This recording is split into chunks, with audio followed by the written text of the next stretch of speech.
Hi, Ellen. Hi, Dottie. Gary and Ellen are on now. Yeah, I'm gonna. Sounds great. Nice to see you. Nice to see you. Thank you for doing this. You're welcome. Hi, Dottie. Hi. Yeah, I'm gonna. Sounds great. Nice to see you. There's an echo, Christian.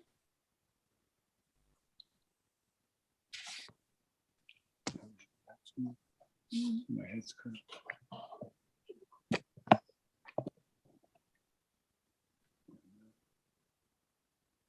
You look nice. Thank you. And Ellen, I love your hair. Oh, thank you. It's not orange. What room are you in? Are I'm you in in? what used to be the music room, but now it's a meditation room and it's the office. It's I the see. bedroom.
Hi, everyone.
Okay.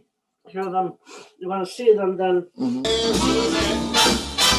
let me go from man to man, drink muddy water, sleep in a hollow log. Well, I work for you like a Georgia mule. My friends laugh, call me a fool. Your kisses, baby, are so rude. Before I let you make a fool out of me, I'd rather drink muddy water, sleep in a hollow log.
If you're speaking, you need to unmute yourself. I can't hear anything at all.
Yeah. Can you hear me? Yes. Now I can, yes, Oh, okay. I was going but I to, couldn't hear anything for a while. okay, Christian, a friend of mine has YouTube up. Can they get it on YouTube? Christian, you're on mute, Christian.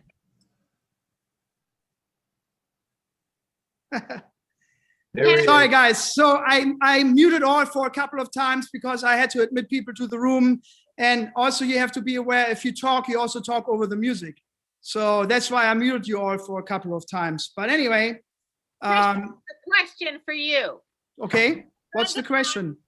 My friend says they have the YouTube they have the YouTube link up waiting for the tribute. Yeah, so for everyone watching on YouTube, what they have to do, that's why I gave you a backup link. The backup link goes straight to the channel, and there's only one video up, which is this one. So if that link doesn't work, you have to click on the second link, which is the backup link. And that should get you to the stream. I programmed that, so we had a release, but for some reason, although I tested it a couple of times, but it did not connect with this. So there are only two. There are only two streams on that Jazz Tuesdays channel. So it's either one or the other. There's a tab for home, and then there's a tab for videos. If you tap on home, that should get you to the stream. There's about 10 or 12 watching right now. And while I have to admit more people here. 21 people here. Yeah, Are we unmuted now? you're unmuted. I mean, you mute or unmute yourself, but when the music was playing, I was muting everyone. This is Sam. Can you hear me? I can hear you very well. Yes. Hi, guys. Sam. Ciao. Hey, babe. Hey, Clarence Can we here. tell them? I see Clarence. I see all of you. All right, Yeah. I'm Rebecca tonight. I see Nabate. yeah, I see Nabate. Hey, how y'all doing? Nabate. All right. Good evening, everybody. Many blessings. Good evening. Good evening. That's fine. Hey, So Alden. nice to see Had a bad everyone. day? Hey Ray, how you doing? Doing well, thank you. Nice to see everybody. Dorothy, nice to see you. Hi, it's good to see everybody. Who am I? Jimmy Owens. Hi there. Hey, Jimmy. Hey, Hillary. Hi, Hillary. how you doing? I'm doing good. It's better Good. than all your faces, that's for sure. How's your new house?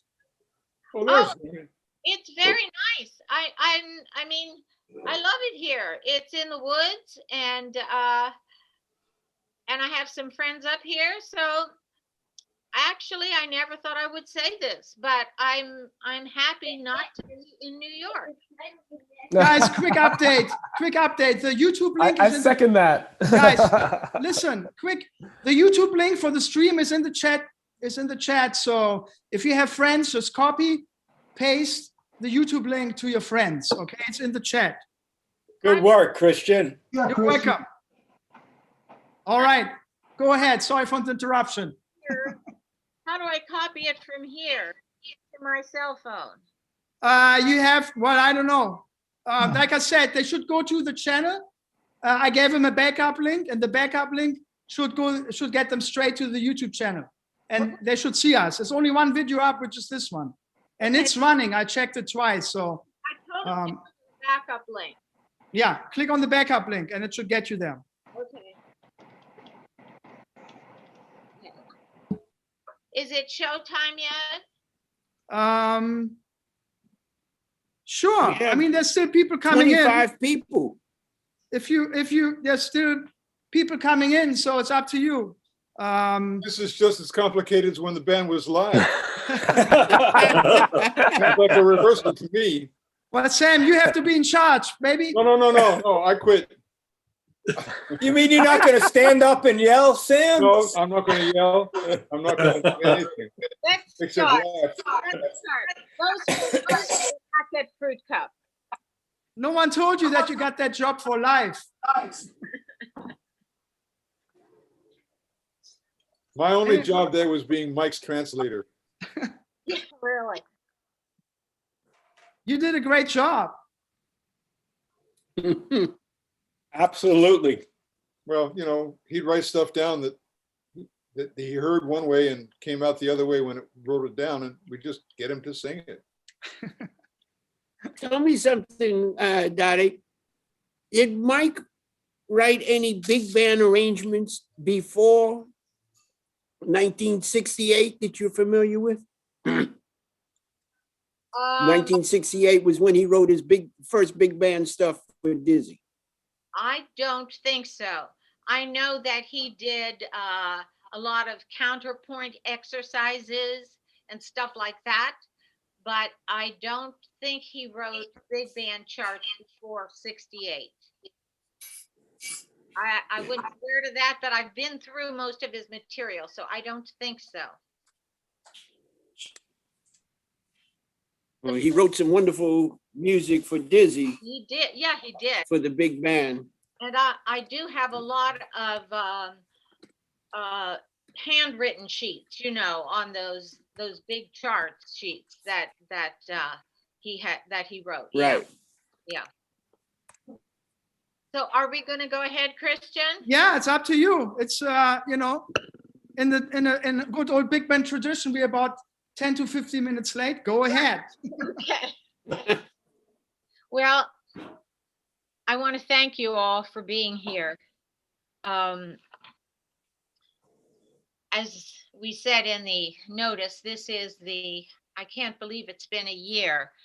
It's the first anniversary of the last big band concert, of the last Jazz Tuesday show, and it was Mike's last performance. I was kind of not going to do anything, and then the band members were calling me. I think Ray Marchica called me, and Christian and some others, and they said, Dottie, we're getting on 1 year anniversary. We need to do some kind of an tribute or something. And I was just beside myself because I am in the middle of 3 other projects: the library project, the website, and his memoirs. And his memoirs will be published. Don't ask me when, but they will be published. And frankly, they are hysterical. You're going to die. But anyway, so I just said, Ray, I can't do anything else. I can't do anything else. And thank God you guys came together and did this. I had nothing to do with this. You all did it. And Christian Fabian is the one who technically put this all together. And so I'm so grateful to all of you for doing this, because it is timely. A friend of mine said today, maybe this will provide some closure. And what I realized after this past year is I honestly have no idea what closure means. But I do know that this is a very good thing. And I'm so happy to be surrounded by all of you who Mike loved so much and who I love so much. Also, as we noted, this entire event is going to be recorded. So if we tend to go long, which we might, and you need to leave or whatever, this whole thing will be available, so you can watch it at your leisure at another time. The big band itself was formed in 1999. And although it played some major venues in the larger New York City area, in the later years, the home base of the big band was, in fact, the John Birks Gillespie Auditorium within the New York City Baha'i Center at 53 East 11th Street. So we have a real debt of gratitude to the Baha'i community for allowing us to use their lovely 160-seat theater and their sound system, because as you know, in New York City, space is premium. So we could never have done it. We also want to thank Lorraine Gillespie, who has passed on, for allowing us to use the name John Birks Gillespie and actually name the auditorium the John Birks Gillespie Auditorium, because Coca-Cola had gotten the rights to Dizzy Gillespie's name, so we couldn't call it the Dizzy Gillespie Auditorium because they had Dizzy's Coca-Cola room at Lincoln Center. But actually, I think it's even more appropriate that it is called the John Birks Gillespie Auditorium. So I just wanted to give it,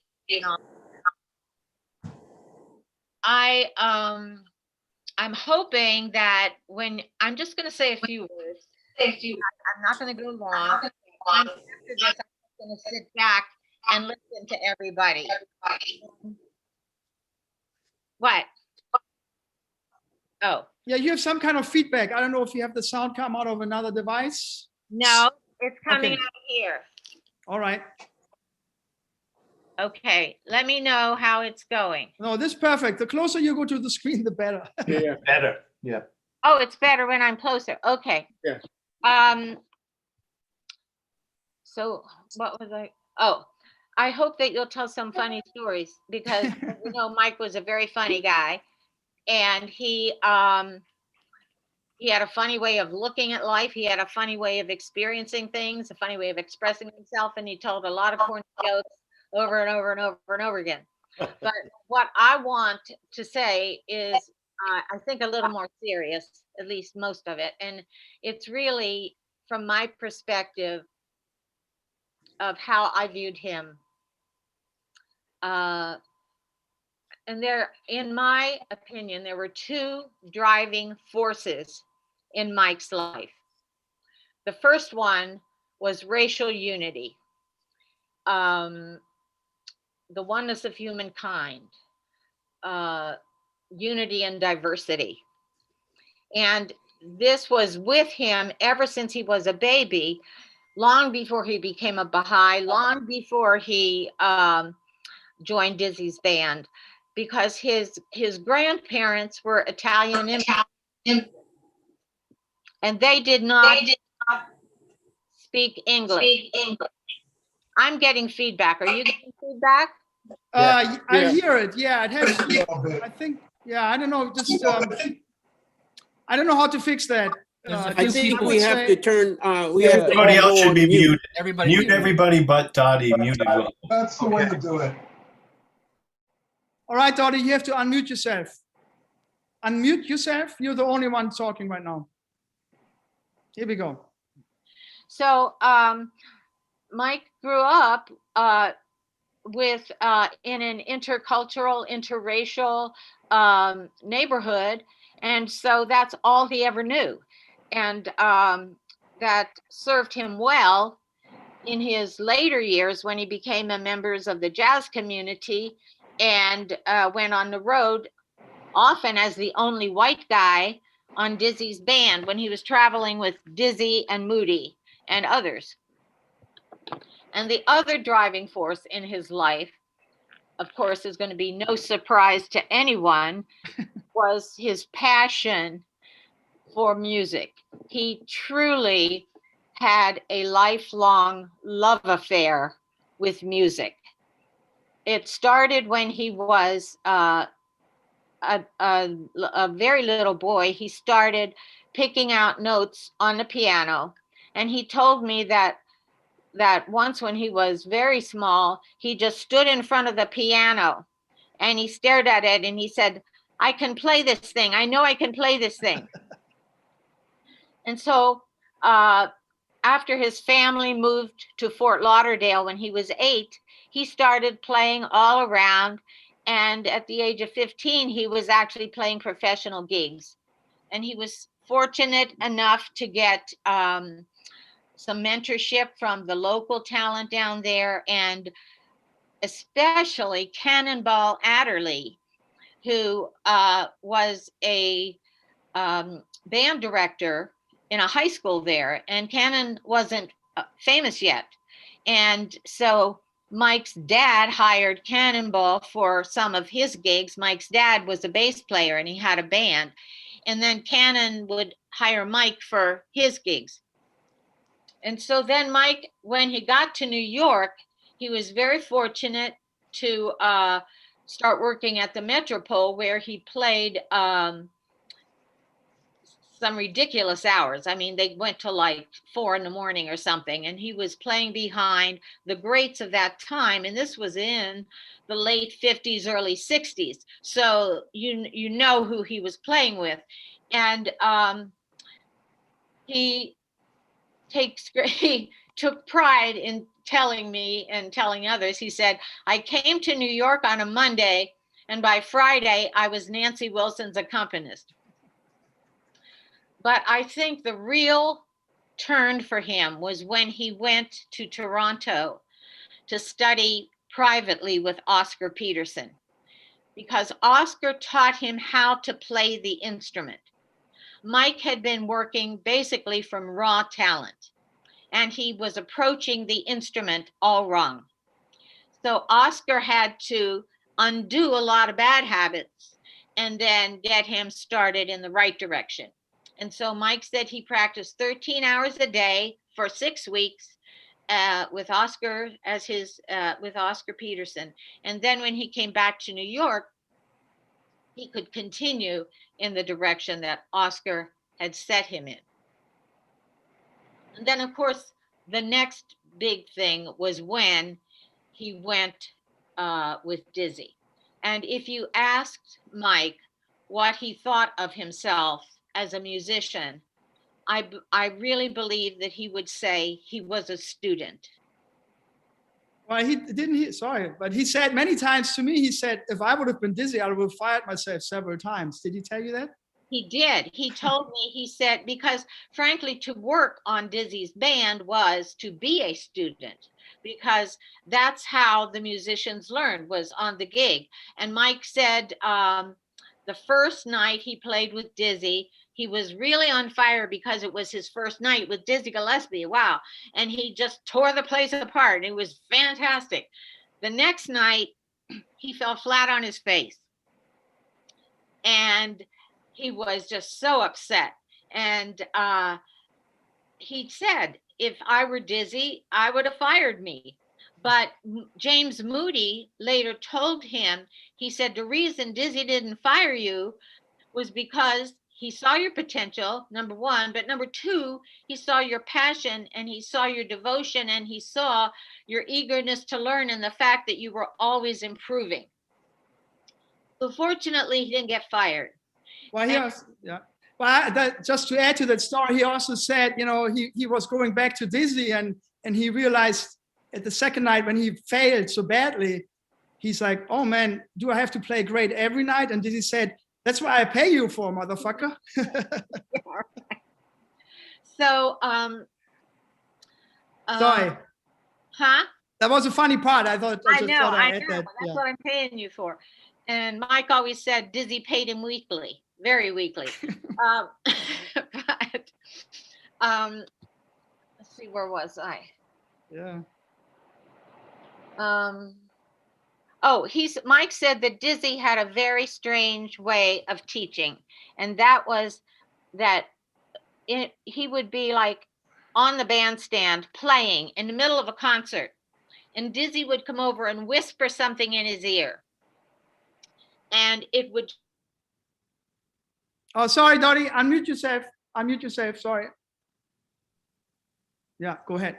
So Mike said that Dizzy would come over in the middle of a concert and whisper something in his ear while he was playing, and it would totally turn everything around and upside down. And Mike said he would get filled. He always said there was this tickled, joyous feeling. And so Mike always knew there was so much more to learn. And he also would ask Dizzy questions, between sets and everything. And they would listen to music. And he said once Dizzy said, "Where is one?" And Mike put one where everybody would put one. And Dizzy said, "Try putting one over here."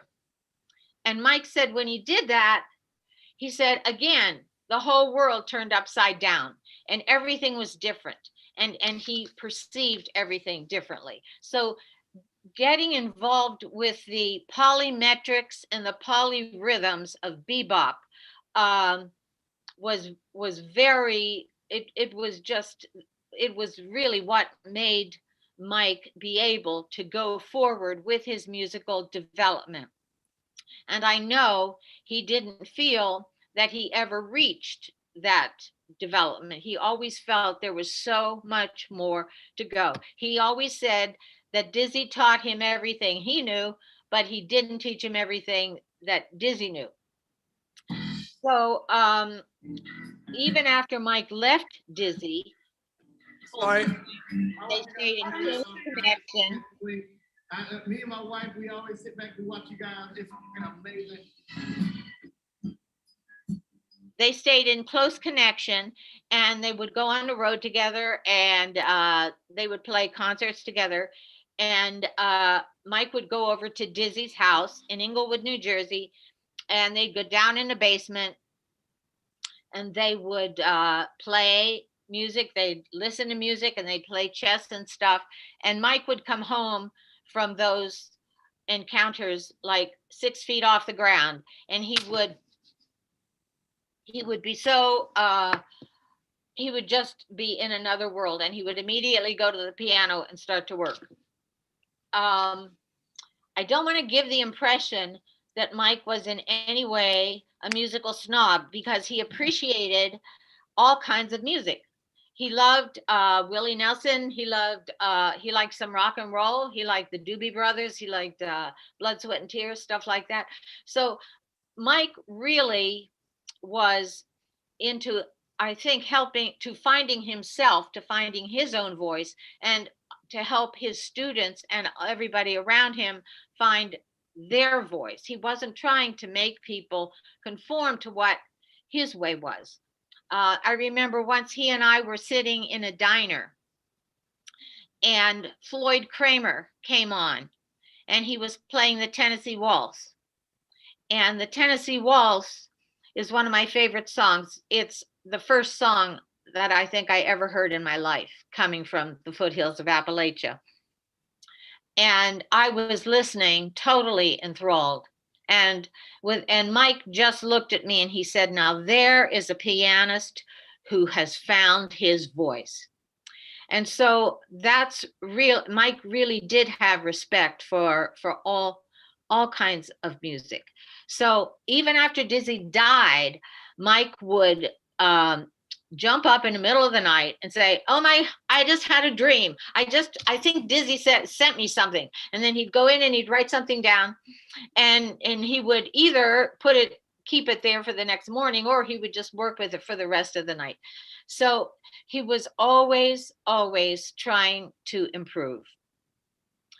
And at the last couple of weeks of his life, he was working on another CD. And excuse my language, but it's a direct quote. He said, "Dot, I learned some new shit and I got to lay it down." And so he was working on that. And I realized that if he had lived to be 110, he would always have been finding new stuff to learn and would always want to lay it down. So there was no end for that. But it does give me great comfort to know, as a person of faith, that now he is being given insight into the musical mysteries that he sought for his entire life, as well as other mysteries that we might not even know about. We have some very special people here tonight, but two people I want to introduce you to are Ellen Cohen and her husband, Gary Cohen, who are, Ellen is Mike's sister. They're the only two siblings, and they've been very close their entire life. They lived very different lives, but they always supported each other. And by the time I came into the picture, Ellen was already married to Gary. So I became a part of the unit, and they accepted me and loved me as one of them. And so did Mike's mom and dad. And so did all of Mike's cousins. I've got to say, you cannot believe the number of cousins. They used to come to New York to visit 4 at a time.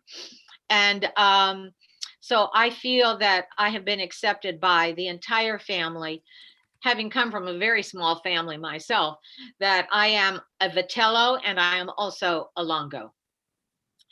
And the last thing I want to say is that I want you to know how much Mike loved and appreciated each and every one of you. basically without you, there would have been no him, because he wanted to share what he knew, what he had learned. He learned from you as well as teaching.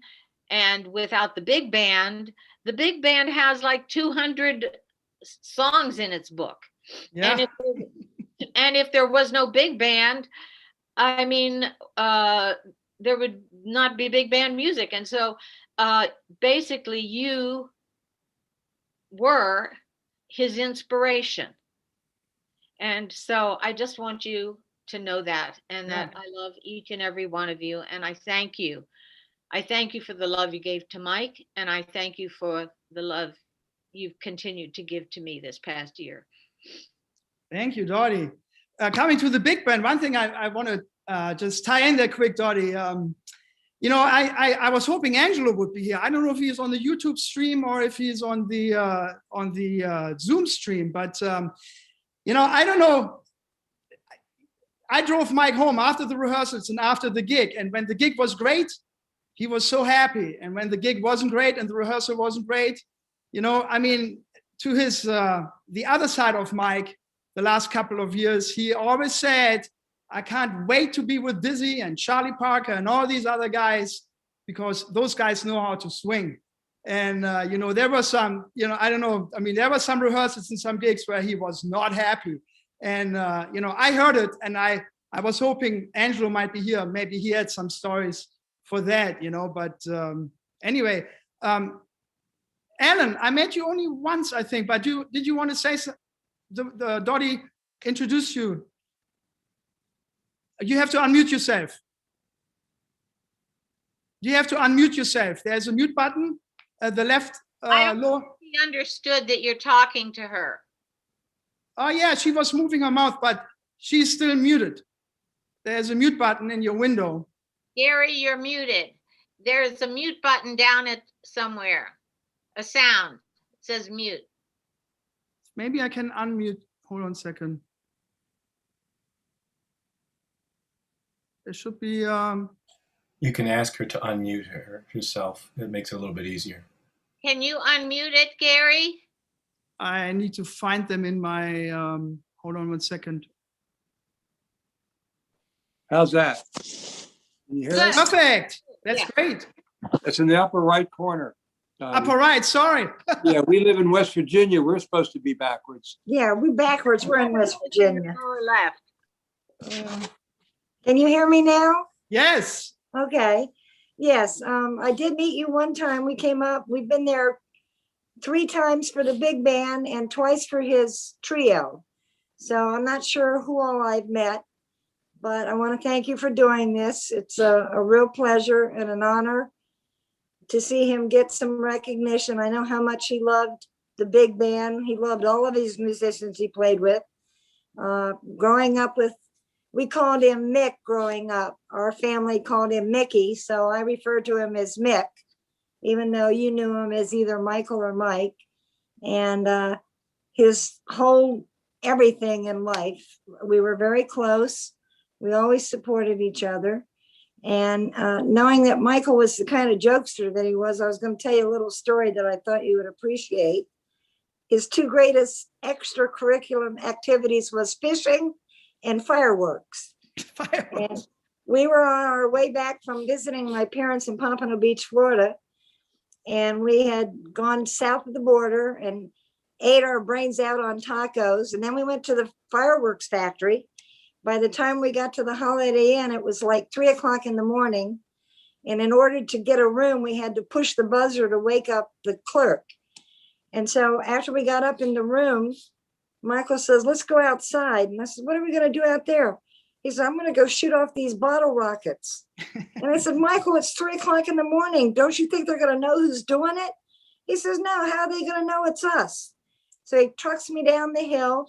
We go down to this ditch right on the outside of 95, and Michael's setting off bottle rockets at 3 o'clock in the morning. So that was a typical Michael thing. He loved fireworks, used to shoot them off illegally in New York off of his rooftop. So that was one of my funny stories that I relate to with my brother. I got one almost just as good, not quite as good. Alan and I went down to see Dizzy and Mike on M Street outside Georgetown in Washington, D.C. First time I'd met Dizzy. And Mike says, come on out with me and Dizzy outside just during the break. Not realizing two things. One, I don't know where their heads were at that time, but they went out in the middle of the street with bottle rockets and Roman candles, with traffic going back and forth, and just lit the whole sky up with fireworks right in the middle of the street during the break. And I totally freaked out. And it was funny. It was funny. But I tell you, without getting all carried away, because I'm a rock musician, or at least I guess I'm considered a has-been at this point in my life. But I played for about 30 years, and I've been around a lot of medium famous rock people. And when I met Mick, I don't think I was blown away with not only his devotion to music, and when Dottie said his life with his music along with his wife, all I remember Mike, other than when we used to go out without his wife and my wife so he could eat things he couldn't eat around her because he was a diabetic, and I had to promise not to tell, was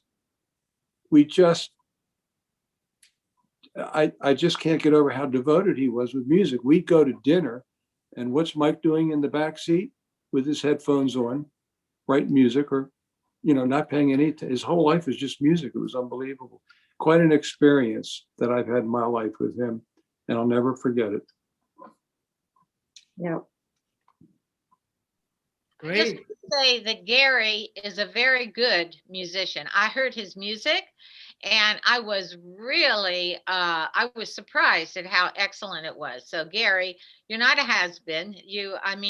Mick Jagger is still out there doing what, so And I look just as old. Now, one thing, Dottie, you'll probably get pissed at me for saying, but over the last several years since you bought that last Corolla for me, yeah. The only thing I thought I was good for was when you all kept getting in accidents. And they basically drive a bumper car. I know she's going to get mad at me for saying that, but I enjoyed helping and supporting them both. They were fantastic. I loved them. Still love Dottie to death. True. Yeah. Great. I had invited Jimmy Owens, and I also talked to Sam. And I think, if you want to open up the floor for the big band, it's all about seniority in terms of musically seniority. If you, Sam or Jimmy, if you want to take it away, go ahead. And then otherwise, everyone can say whatever they want to say. Yeah, Jimmy, you have to unmute yourself. But you have some musical seniority before all of us, and that's Paul West. Oh, that's right. Sorry. He's down there. He's in the second window, Paul. My apologies. And Ira, too. Go ahead. Yeah. Ira. Yeah, I would want to say that dirty, funky, dirty, muddy blues that you sang. Well, listen, Paul West played with Mike for many years with Dizzy. But in 1968, Gil Fuller had me put together a big band that Dizzy took over to Europe for 3 weeks, okay? And he just had his rhythm section, which was Mike, Paul, and Candy Finch. Yeah, for sure. Mm-hmm. And then he had me hire Sahib Shahab and Cecil Payne, 2 baritones. And then I filled in the rest of the band. Curtis Fuller, Tom McIntosh. Oh man, what's the trombonist name, man? Paul, the bass trombonist. Slide. Slide Hampton? No, bass trombonist from the 1948 band. Paul West, you remember his name? Oh, you have to unmute yourself. Okay, you got it. I'm not sure. I'm looking at him, but I don't remember his name. Yeah. Oh my gosh, I haven't seen him in, That happens to senior members. yeah. That also happens to bass trombonists. Well, Yes. Also happens to we me. rehearsed in New York. I have the hiccups. We rehearsed in New York, and Mike had written one arrangement, I think. Maybe two arrangements. And they were really fantastic. One was called Mbani. And then I think he wrote some arrangements out on the road. And we played all of them. They were really wonderful arrangements. I was surprised at how many books Mike had written. And I knew he was a wonderful teacher, but I didn't know he had put together all of those books. And thank you, Dottie, for hipping me to all of those books. Let's see. So I go back to 1968 or so, something like that. And I used to go and see Mike and Paul West at a place called Lost and Found on Lexington Avenue, where he worked, and I would go and sit in with him sometimes. He was a dear friend, and I miss him. I can't believe it's a year.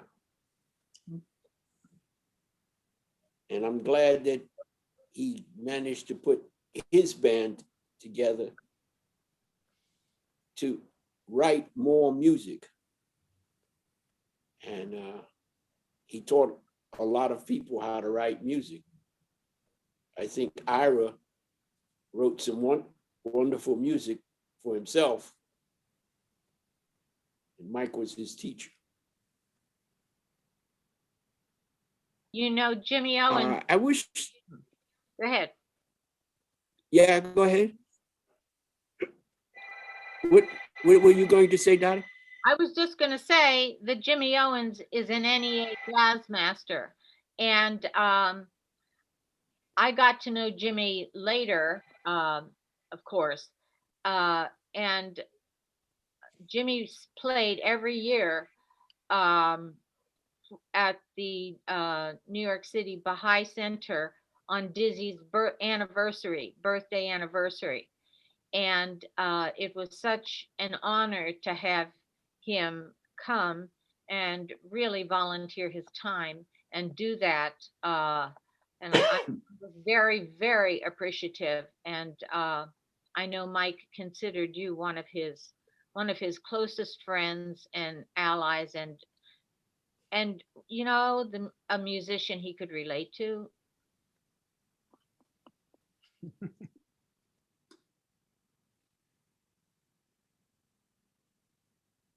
All right, Mr. West.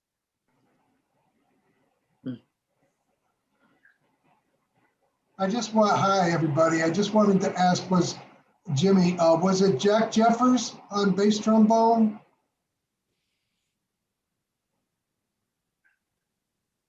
Hello? Hi. Yeah, we can hear you. You can hear me now? Yes, we can hear you now. Okay. Well, thank you for giving me this opportunity to reflect on Mike. Mike and I became very close. Actually, in 1968, when I rejoined Dizzy Gillespie. The first time I was with Dizzy Gillespie was the last big band that he had, really, in 1956, 57, and 58. I was a little boy, by the word. And the second time was 1968, when I rejoined the quintet with James Moody and Candy Finch and Mike.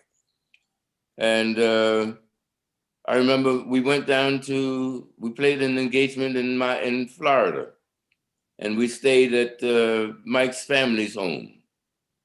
And we were down there for, I guess, probably maybe 3 or 4 days. And it was thoroughly enjoyable, especially because Mike's mama and I became very close. And she used to make me banana pudding pie. She knew that I made it, and she'd make that 2 or 3 of them. At any rate, then Mike and I became really very close during the course of that 1968 big band, especially when we went to, we were working in Atlanta, Georgia. This was during the time of the Martin Luther King assassination and funeral. And it just happened so that we were in the hotel, but the hotel that we performed in was the hotel where everybody stayed. I don't know if you knew about the Hotel Teresa in Harlem, but this was similar to the Hotel Teresa in Harlem. And this is where everybody stayed during the time of the funeral. And it was a time when there was a lot of racial conflict, and Mike became very concerned and he was really almost afraid sometimes because he was so outnumbered. So I told him, look, if anybody bothers you, approaches you, you tell them that you are my nephew. And from that time on until now, in fact, I just got a telephone call from him. He calls me Uncle Paul. And that was how we developed a very, very close relationship. After my tour with Dizzy, I spent, 1968 until 1969, when I was asked to become, by Billy Taylor, to become the director of Jazzmobile. And then I left Jazzmobile. I went down to, in 1973, I went down to became director of the Henry Street Settlement Music School. And during that time, I did a lot of playing with Mike with the trio. For club after club after club. And we worked together, especially after Dizzy passed. I used to present a symphony orchestra, I had a symphony orchestra which I served as conductor. And each year after Dizzy died, I would present this concert in tribute to Dizzy, playing Dizzy's music that was written for quintet and symphony orchestra, and Mike would be the pianist each year. And up until he passed, we were still performing together at Knickerbocker, wherever. And we've been very close. I admire him, I had a great deal of respect for him as a musician and as a person. And we enjoyed a very close, loving, caring, respectful association.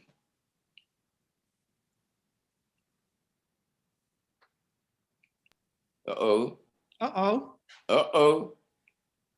What is that? That's you and Mike at the Knickerbocker. Did I play in tune?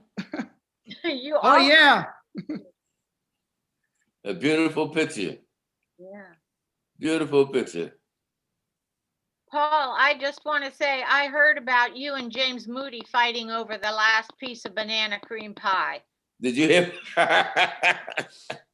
That was for me. Mama made that for me only. And maybe on the first pie, I shared. But after that, it was all for me. It was wonderful experience down there, and what beautiful parents. Beautiful. Uh-oh, there's Moody. I think he just had the banana pie. There's a smile on his face. Yeah. Oh, that's great. Beautiful. Beautiful pictures. Well, I saw Paul West with Dizzy's big band at Birdland. How old were you? 17? I was a baby. No, when I was with that was 1950, what, 56, 57? Yeah, right. I was 20, I think, at 22 when I joined Dizzy's band. Well, was that the year that he brought in Lee Morgan on? Lee Morgan and I joined the band at the same time. Yeah, he brought in Lee Morgan. Yes. And he gave Lee Morgan the break on Night in Tunisia. Yes.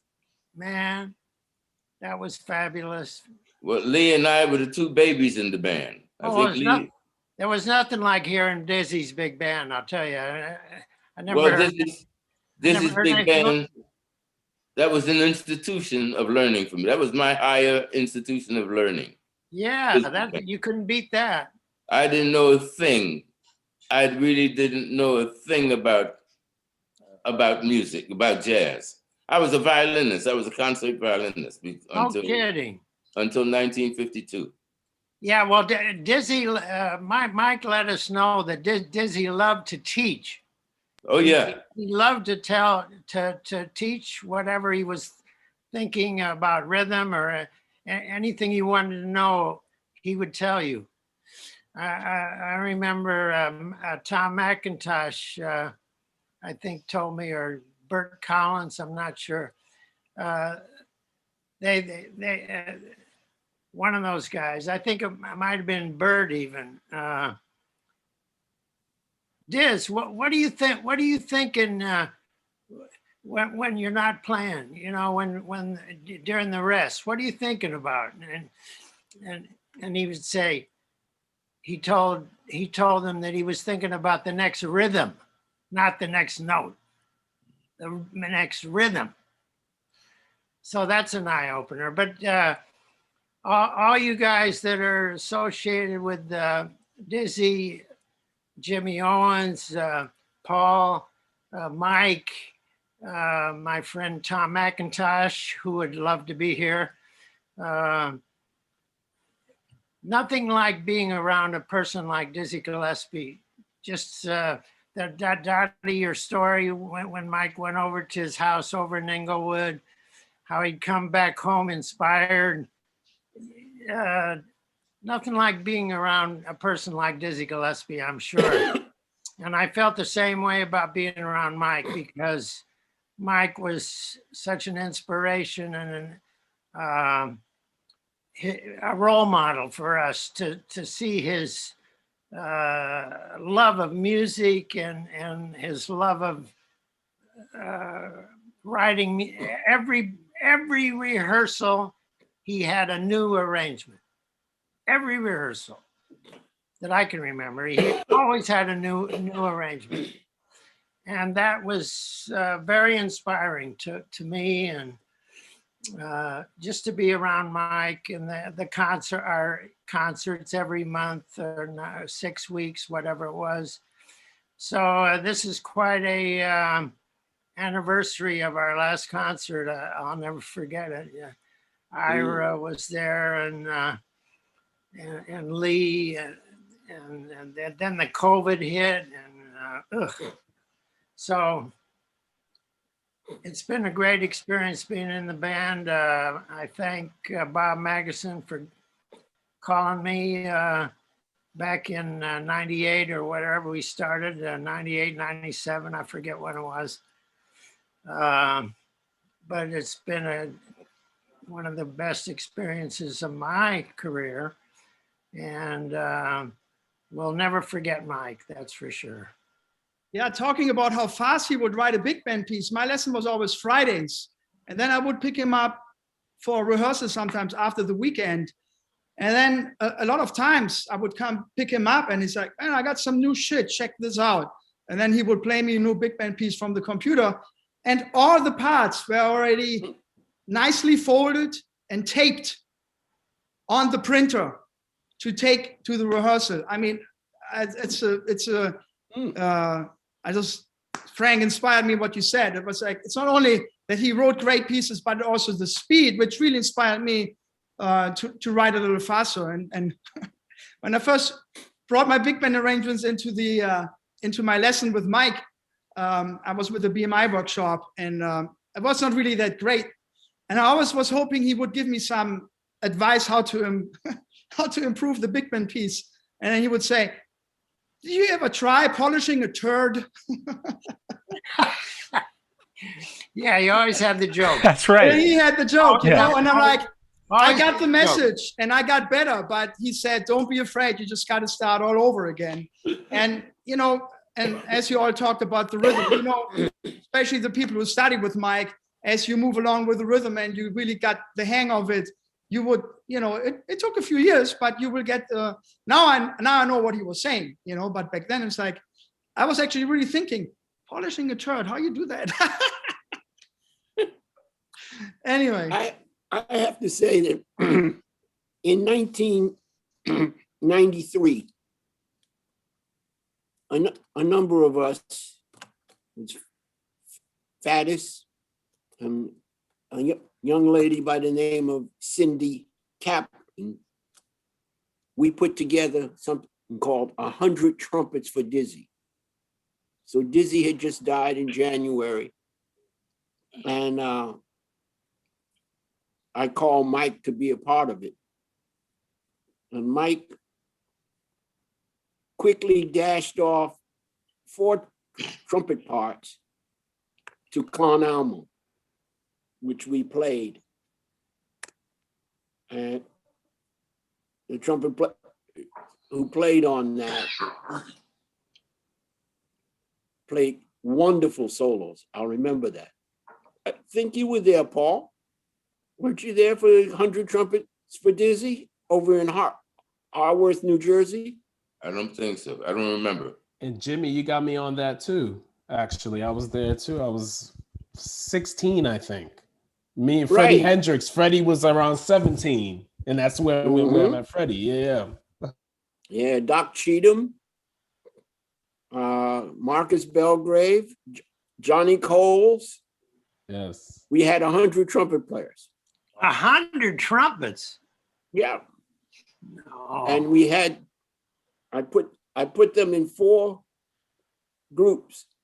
There was the John Birks Dizzy Gillespie group, and each group marched up to the bandstand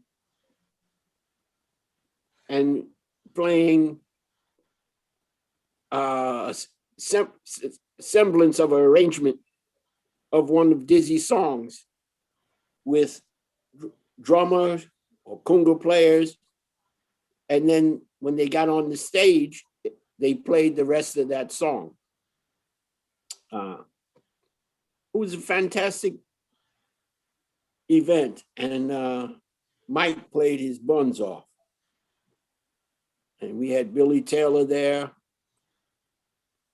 Oh, it was a great event, and Mike really surprised me when he said, "Oh, listen, by the way, I wrote some trumpet parts for Con Alma. We're gonna play that?"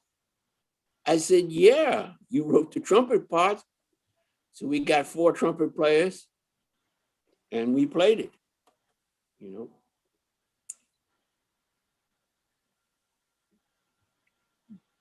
You remember that, Nabate? You remember being there?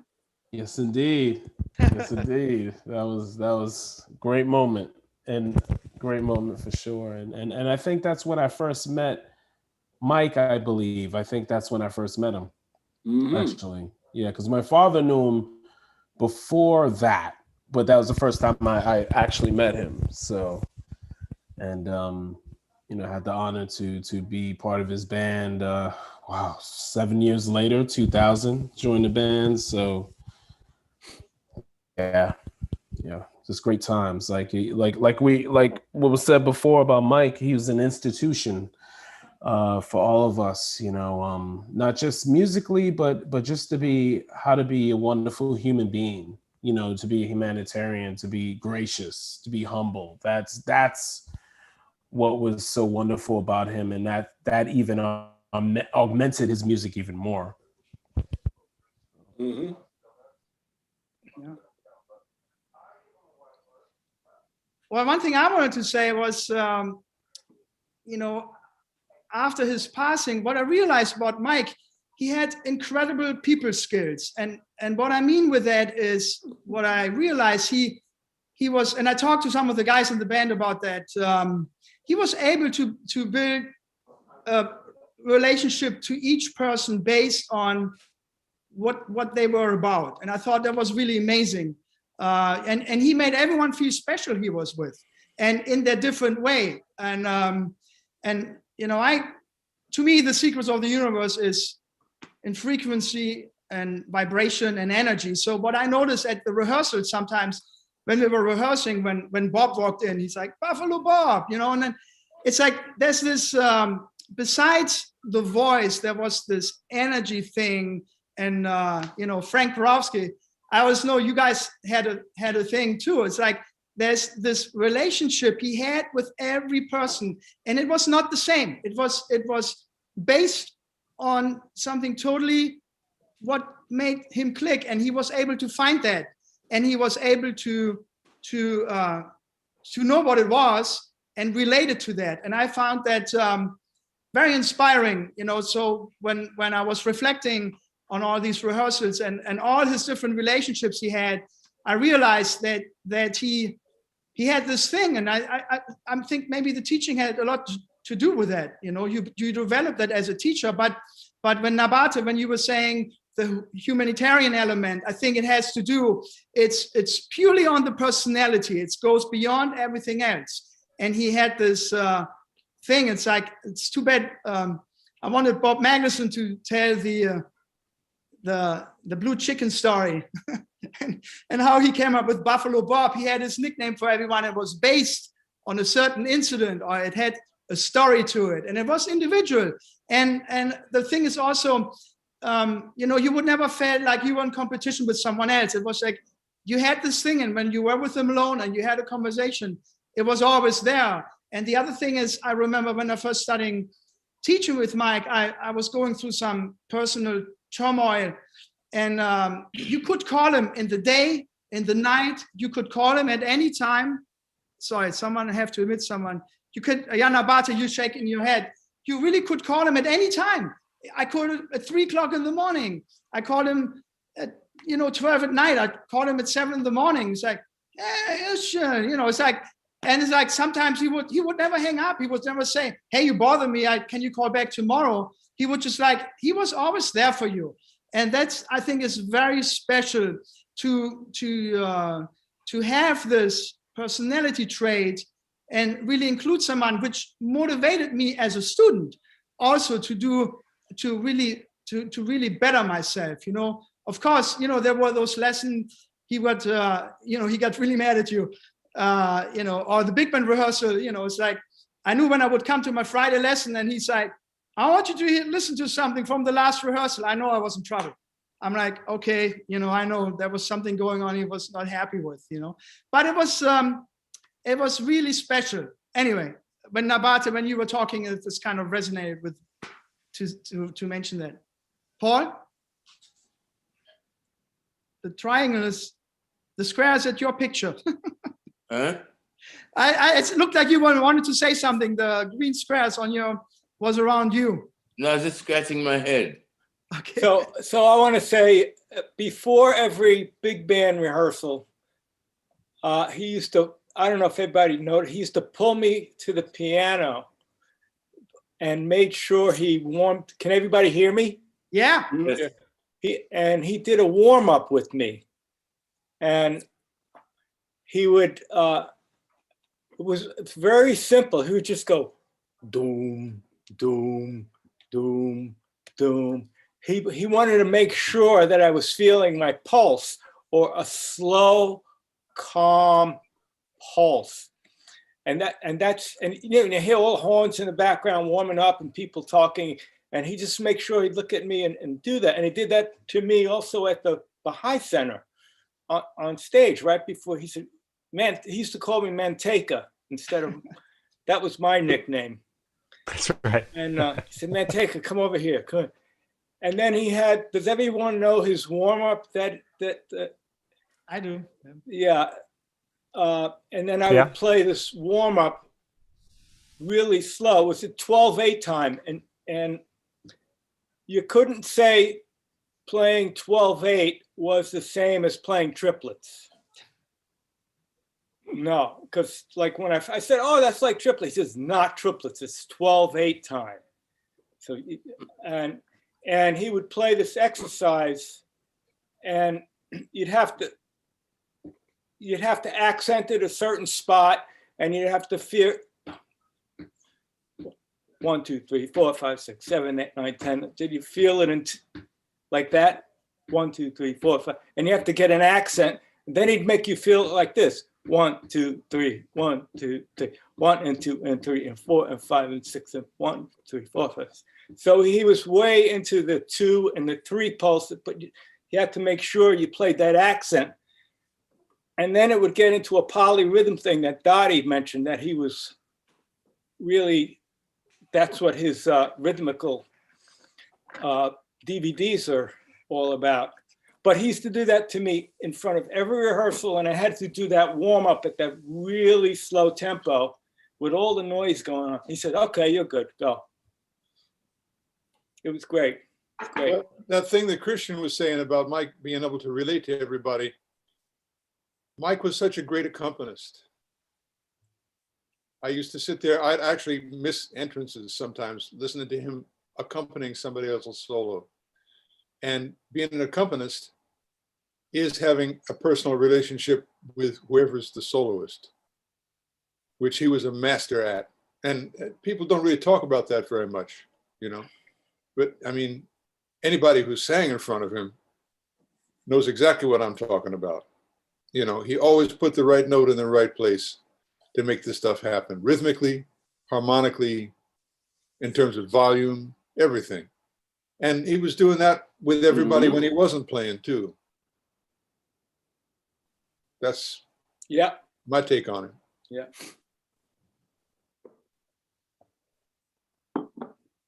And the number of books that he has written, it's unbelievable. Instructional books, they're all amazing and they're great. I don't know, really, and they're still up. You can still buy them, right, Dottie?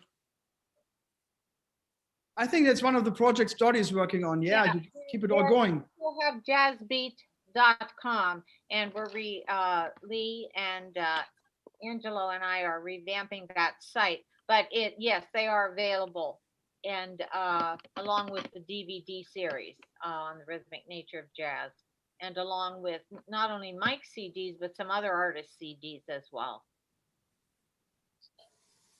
Wonderful. Yeah.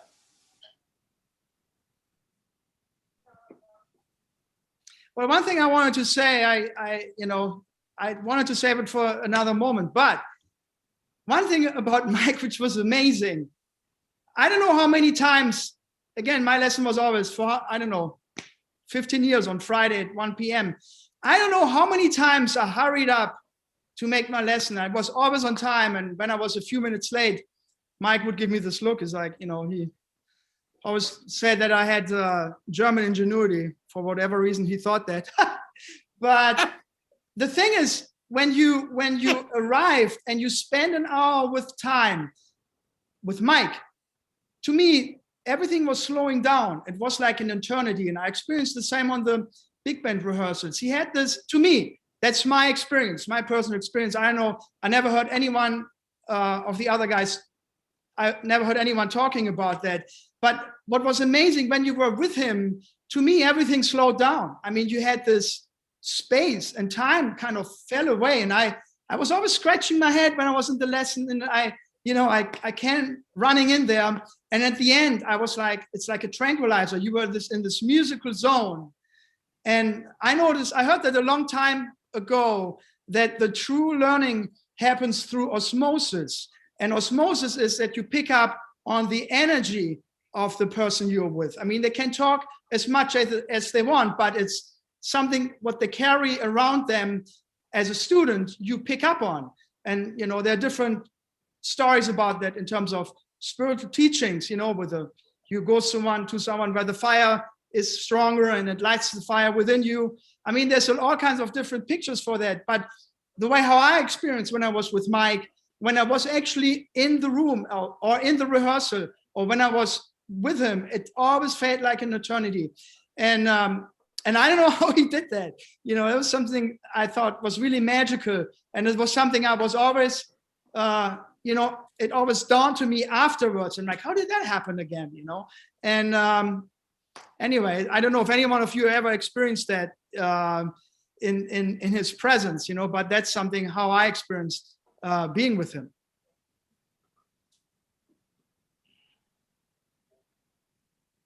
Quiet.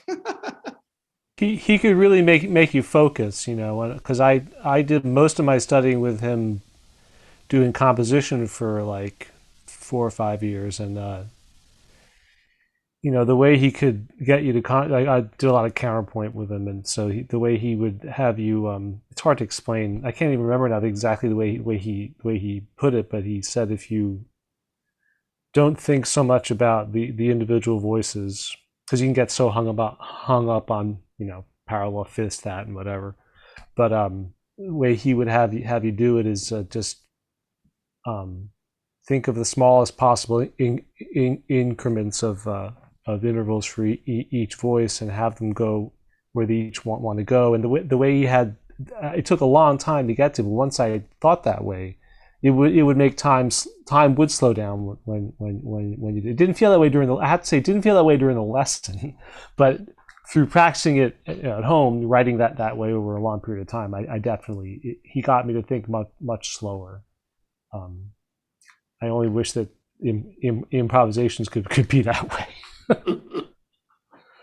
I also want to, I mean, I'm thinking a lot about Mike because it's a year since he died and I really miss him. And I still carry a lot of anger at the way that he had to go, you know.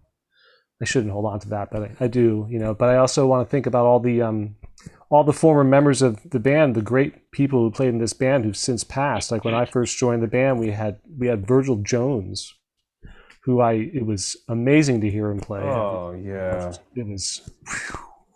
That alone blew me away. Virgil was on the band, and the other guys, Joe Shepley, and Collins. That first version of the band, it was just that was education for me right there. That was education for me. Yeah. And also Wayne Andre was on it. Wayne yes. took a shine to me. He had me play on his band. That led to him. He had a rehearsal band that met about as often as Mike's did. And I got to play his music through that. And Wayne was a sweetheart with a beautiful, beautiful sound. Sam, what was the chart? Trombonist. Yes. What was the chart we did where it started out with Wayne blowing the melody? I think that was UMMG. Could be. Yeah. Upper Manhattan Medical Group. Yeah. Yeah. Yeah. Wayne was one of the great melodists. Yeah. Beautiful sound. Beautiful sound. He just sang. Quite amazing. The sheer number of people who, I mean, that was what I found so fun about the band. In addition to playing all that amazing music, was playing with all these great people. You know, I had this Ray. Man, you are still one of the best drummers I've ever played with. Thank you. Well, I got. I mean, I know Mike made it hard on you, man. Every single time he was like pulling you over and saying, "This is how I want it done." But man, you always. Well, I tried hard, and I know what. I took harmony lessons from Mike. So I live on 108th Street, and Mike lives on 101st Street, and I had the same experience after a rehearsal or a gig. He'd either be really happy or he'd say, "Man, you weren't feeling the pulse." Because I played a show for a long time with a click track on Broadway. It was a click track. And please, oh my God. Don't tell him. Oh my God, I just opened up a can of. So he would say, "Man, it sounded like, you know, your time was there, but it was a click. It wasn't, you know." You want to hear something really funny? You got to hear a top-notch Latin rhythm section in a recording situation being told they have to play on a click. Oh boy. It's like, no, you know, just doesn't happen, man. Right. Well, he used to tell me, try to put a click with a Count Basie record. It'll last 2 beats, and then that's it. Yeah. Yeah. I mean, Paul. I mean, I don't know what it must have been life and for you and Jimmy to play with all those great guys back then. But the pulse of Disney's band, man, unbelievable. Yes, I learned Paul. a great deal. Hello? That Paul, the trombonist was Ted Kelly. Ted Kelly, you're absolutely right. But with regard to Dizzy, I was a novice. I mean, a true novice when I went in Dizzy's band. I didn't even know how I got in there.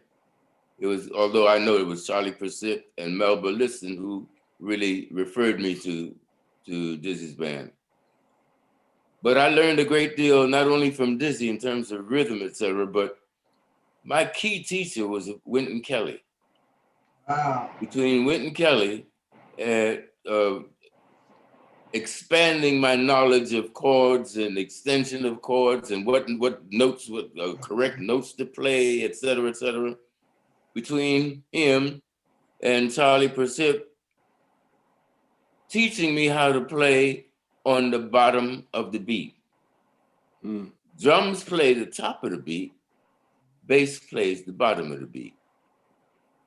And I was able to carry that along with Mike. Mike and I guess we played trio for how many years? 20 years maybe? And we just felt so compatible rhythmically and harmonically. And it was really just a joy to work with him. But a lot of that I learned from Dizzy, Dizzy's band, with Wynton Kelly, Charlie Persip, and saxophone player. It was like my big brother. Billy Mitchell. Billy Mitchell. Billy Mitchell. And those were my professors in Dizzy Gillespie College for me. Billy Mitchell, my fave. Paul, did you make that 1956 trip to South America and make those 2 records? No, I joined the band immediately when they came back. Oh, because Billy Mitchell's on that. He's one of my favorites. Oh, Billy Mitchell, yeah, he was Sure Boss. And then I got to meet him out at Sonny's place. Right, he lived out that way. Yeah. Yeah. Yeah, what a guy. So funny. One of the funniest guys you ever want to be around. Well, when I became the director, one of the great players. Yep, when I became director of Jazzmobile, I started a jazz workshop, the Jazzmobile Workshop. And Billy Mitchell was one of the key persons that helped me develop it. We had 3 big bands.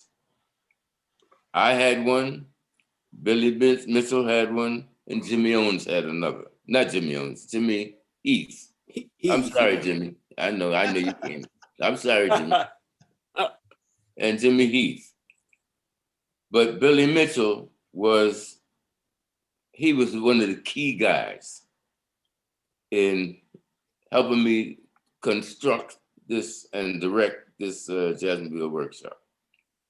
And when I left Jazzmobile to go down to the Henry Street Settlement, I started a jazz workshop down there, and Billy Mitchell followed me down there and started my jazz workshop.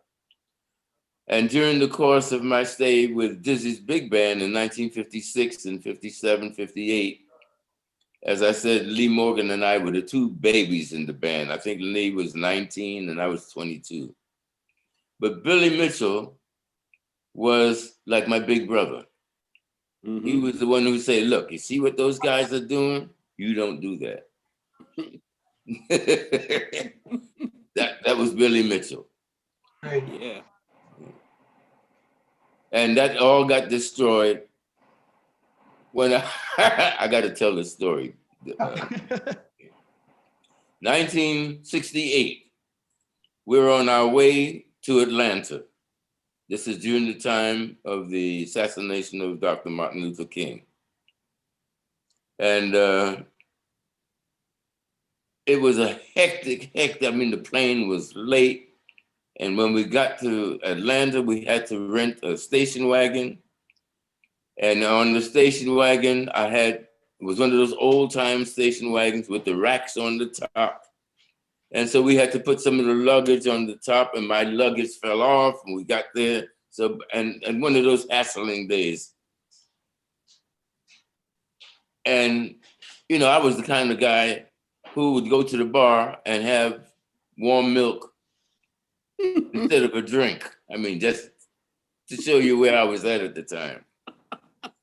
But there was some smoking going on in that station wagon on the way to the Atlanta club. And I decided to partake. Never before.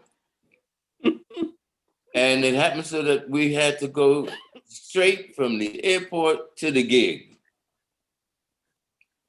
And we started playing. And my big number for Dizzy's band was Night in Tunisia. That was my big solo, and only solo. So we started playing Night in Tunisia, and my solo came up.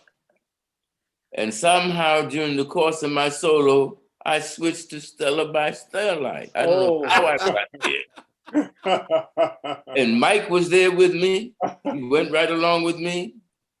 And when Dizzy came in, Moody came in with Stella or Starlight. And they told me, never, never again. I learned my big lesson from Dizzy and Mike and Moody. That was my story. That's great. Never again. Never again. Don't give him nothing. Let him stay on milk. And you went back to the milk? I went back to warm milk. But I asked the bartender to put a little bit of Courvoisier in there. Only a teaspoonful. But that's the way it was. Yeah, we have also Bob Magnuson came and joined us. I don't know if you guys saw Bob. He's Hey, in the everybody. audience. How are you? He was running the band for quite some time.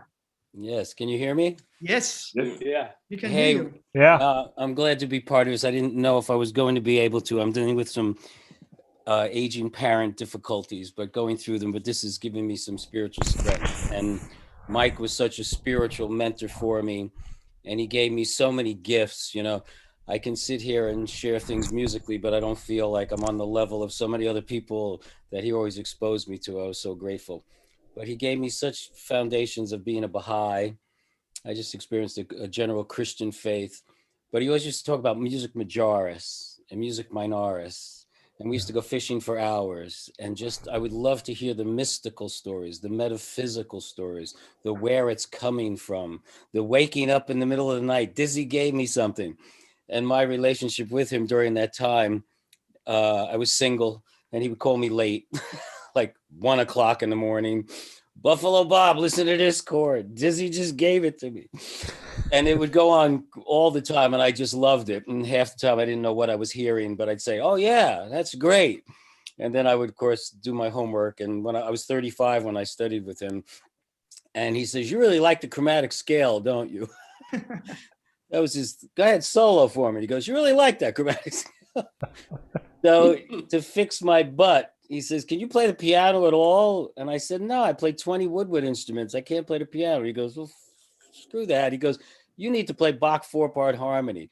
So for 5 years, we did Bach 4-part harmony. And it was such a great gift to me because it taught me about voice leading, melodies. And because I play all these woodwind instruments from a piccolo to contrabass clarinet, I'm more aware of what these instruments really do and the function of music. So that was very good for me. And now I wish Mike was still here so I could tell him how grateful I am, because just in this year of COVID, I got asked to teach Bach 4-part harmony to a bunch of kids in Texas. And Yeah. I would have never taken the gig unless I was prepared. And he used to always talk about preparation. Always having your preparation. Just do the preparation, then you're prepared. You're nervous because you really haven't done the preparation. If you do the preparation, you can face your demons head on and you'll come through. But if you're not prepared, you'll step on your shit. You know, so I did learn that from him. And Jimmy, I just want to say I was so grateful because early on, I was so intimidated because here I was this cat who was a jingle guy. And Mike respected my professionalism. I had produced a lot of jingles, recordings, different things, but he respected my ears for hearing technical things. And I Miss You, John was the first record he asked me to produce. And that was incredibly intimidating because it was David Sanchez, Moody, yourself. Oh my God. Yeah. And to be there and I would have to stop takes because Moody was telling a joke right up to the downbeat. And Jim Zach would say, "You're going to let it go?" I'd be like, "Oh, stop." I go, "Moody, you can't. Oh, you go like that. Oh," and I'm like, I can't believe I'm telling James Moody anything, but it was fun to dive in, and you guys always were very loving and respecting of me because you knew my intention was good. And so I was always gingerly trying to say things, but it was rough calls. I produced 3 of his big band records, 3 of his trio records, and there were times where the shit was going down where it was like, gotta call it, gotta stop the take a break. Mike, how's your sugar? You know, boom, let's change the angle, let's do another tune. So I felt a big responsibility to be making those calls, but he would trust me. He would trust me very much, and I was very appreciative of that. It was a great respect, you know. And amongst all these great musicians I always talked about, I felt like an equal where I could be an equal with him. So it was great to be devoted to him. And I can't believe how long I knew him. It felt like 15 years and it's over 30 years. I mean, you guys can tell me, where does the time go? But it's amazing. And I also have, Jimmy, I have video footage of the 100 Trumpets. That was the first time I came out and I shot the whole. Oh, really? I have it. And Big Black Yes. played. Yeah. Yep. And I have Is footage. it I have to good dig it video? up. Yeah, it's good video. I'll have to dig it Oh, up. I'd sure like to get a copy. Yeah, you remind me of it when you said it. I go, wait, I have this. I have it. You know, so at some point we'll connect and gladly share that with you, everyone. You know. But great to be part of this tonight. So many feelings. And Hillary, I don't know if you're still there, but Hillary, you brought so much to the band. Oh, she left. She had to leave earlier. She put Okay. a goodbye note. That's okay. But it's Hillary was recorded. just wonderful. Hillary ahead. brought such a nice vibe to the band. She was so wide open. We all loved her very much. Mike loved her. And she's a stellar singer. And she just brought such a presence to the band. And we were all very grateful. And of course, the record she did with us, she was fantastic. She inspired Mike to write some amazing charts. I mean, we never recorded them with her, like Yes. Alfie. That chart on Alfie is Alfie. amazing. That's amazing. Yes, and the flugelhorn That's solo. yeah. Crossing the There was bar another. line. There's a couple that were after the CD she was on, but then we never did a Right. CD with her again. So Right. they went up unrecorded. Right. Talking about a CD, actually, we also have a third bass player in the audience, Tom Hubbard. And with all the years I played in the band, Tom is on the CD, the only one when I played. It's just a fluke. I just showed up. I know, and they were and Ray, recording. I know Ray is not on it either, and he's. I remember after that summer, Ray talked to me. He's like, "Man, we miss being on that CD." I'm like, "You know, Bob, you came up on that one gig. You set up your sound system and everything, and you had those new microphones, and Mike just happened to love the recording, and the CD was doing great on the radio." Right. Anyway, Tom, thanks for coming in. I just want to acknowledge you also. Bob, do you still have that recording? We recorded that. It's a What? CD. It's a CD. No, you recorded another gig at the Baha'i Center. I don't think it never became a CD. I have the recordings. I just I know the one that came out as CD. And the recording that came out as the live CD was the first set. I don't know if you remember that. The first set, the band was on fire. The second set, we were dropping shit all over the place. Wait. That was the one that came out as a CD. The first set, the band just took off. And it was enough music for that live CD. But the second set I have recorded, and the band just lost their momentum. It's just the way a gig goes down. But it was so funny to be able to record all of it. But that first hour was like, wow, it was off the hook. And Miggs played with us that night. Mike Migliore played with us that night. Yeah. And, And my campaigning, Tom Hubbard in the rhythm section sounds great. Really awesome. Yeah. Well, thanks. Yeah. Thanks. Yeah. And then just to say another thing, just while we're here, and Christian can also corroborate on this, how many wonderful nights we had just playing with the sextet. I know that doesn't include Funk the others here, but it was this music of Mike's in, I guess, the late 60s with Joe Farrell and Randy Brecker that he did. And we got to recreate that music. There were different members. Nabati did it.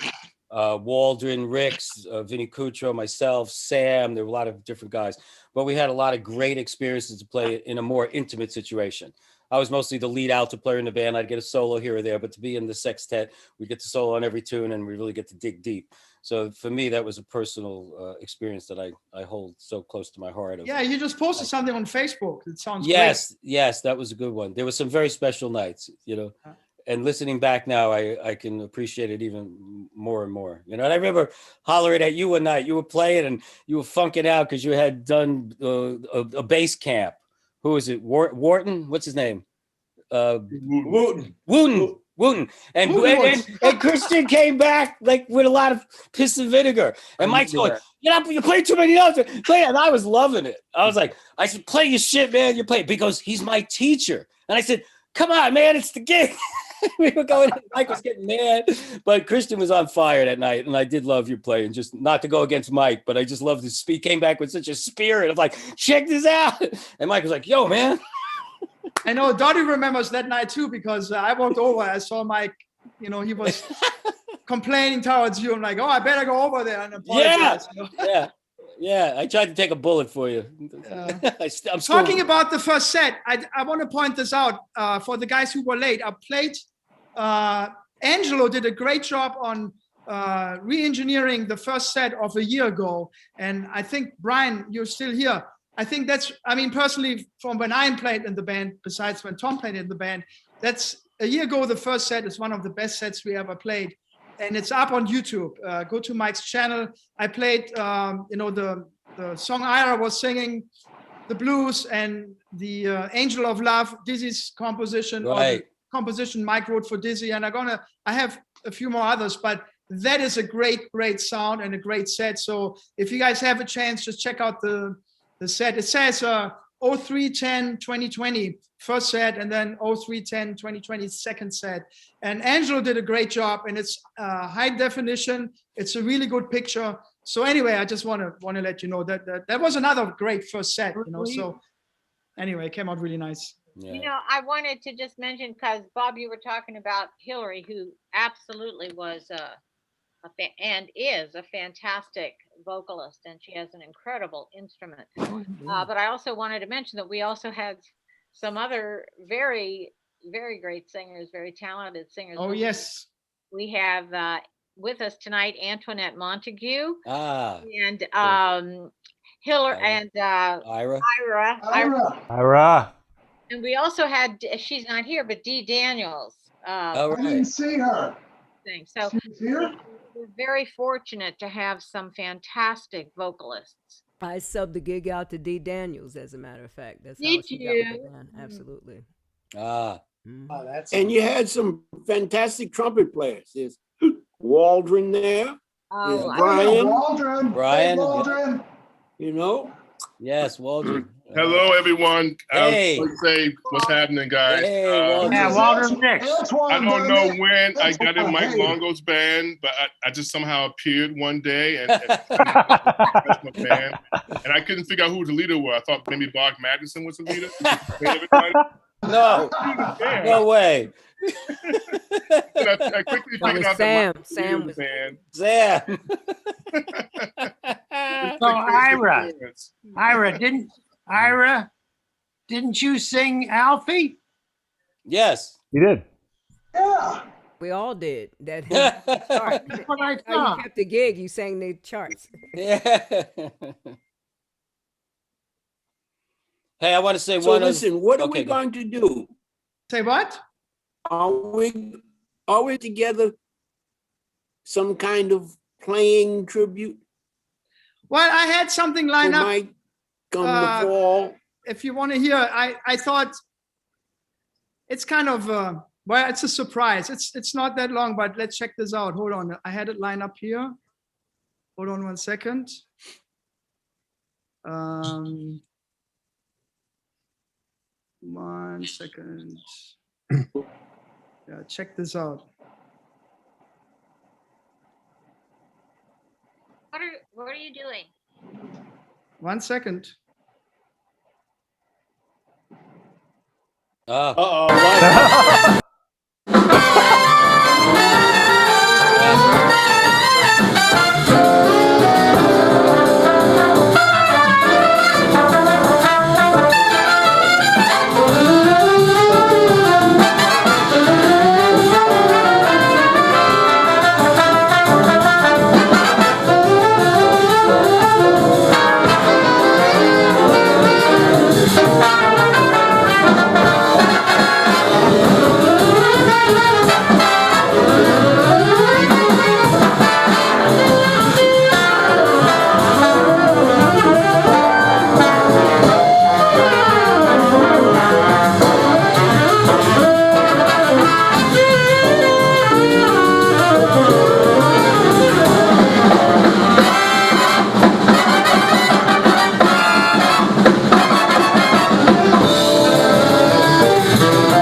So, whee!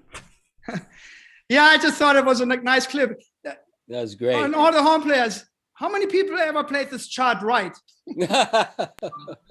Depends on how you define right. Yeah. I know. Yeah.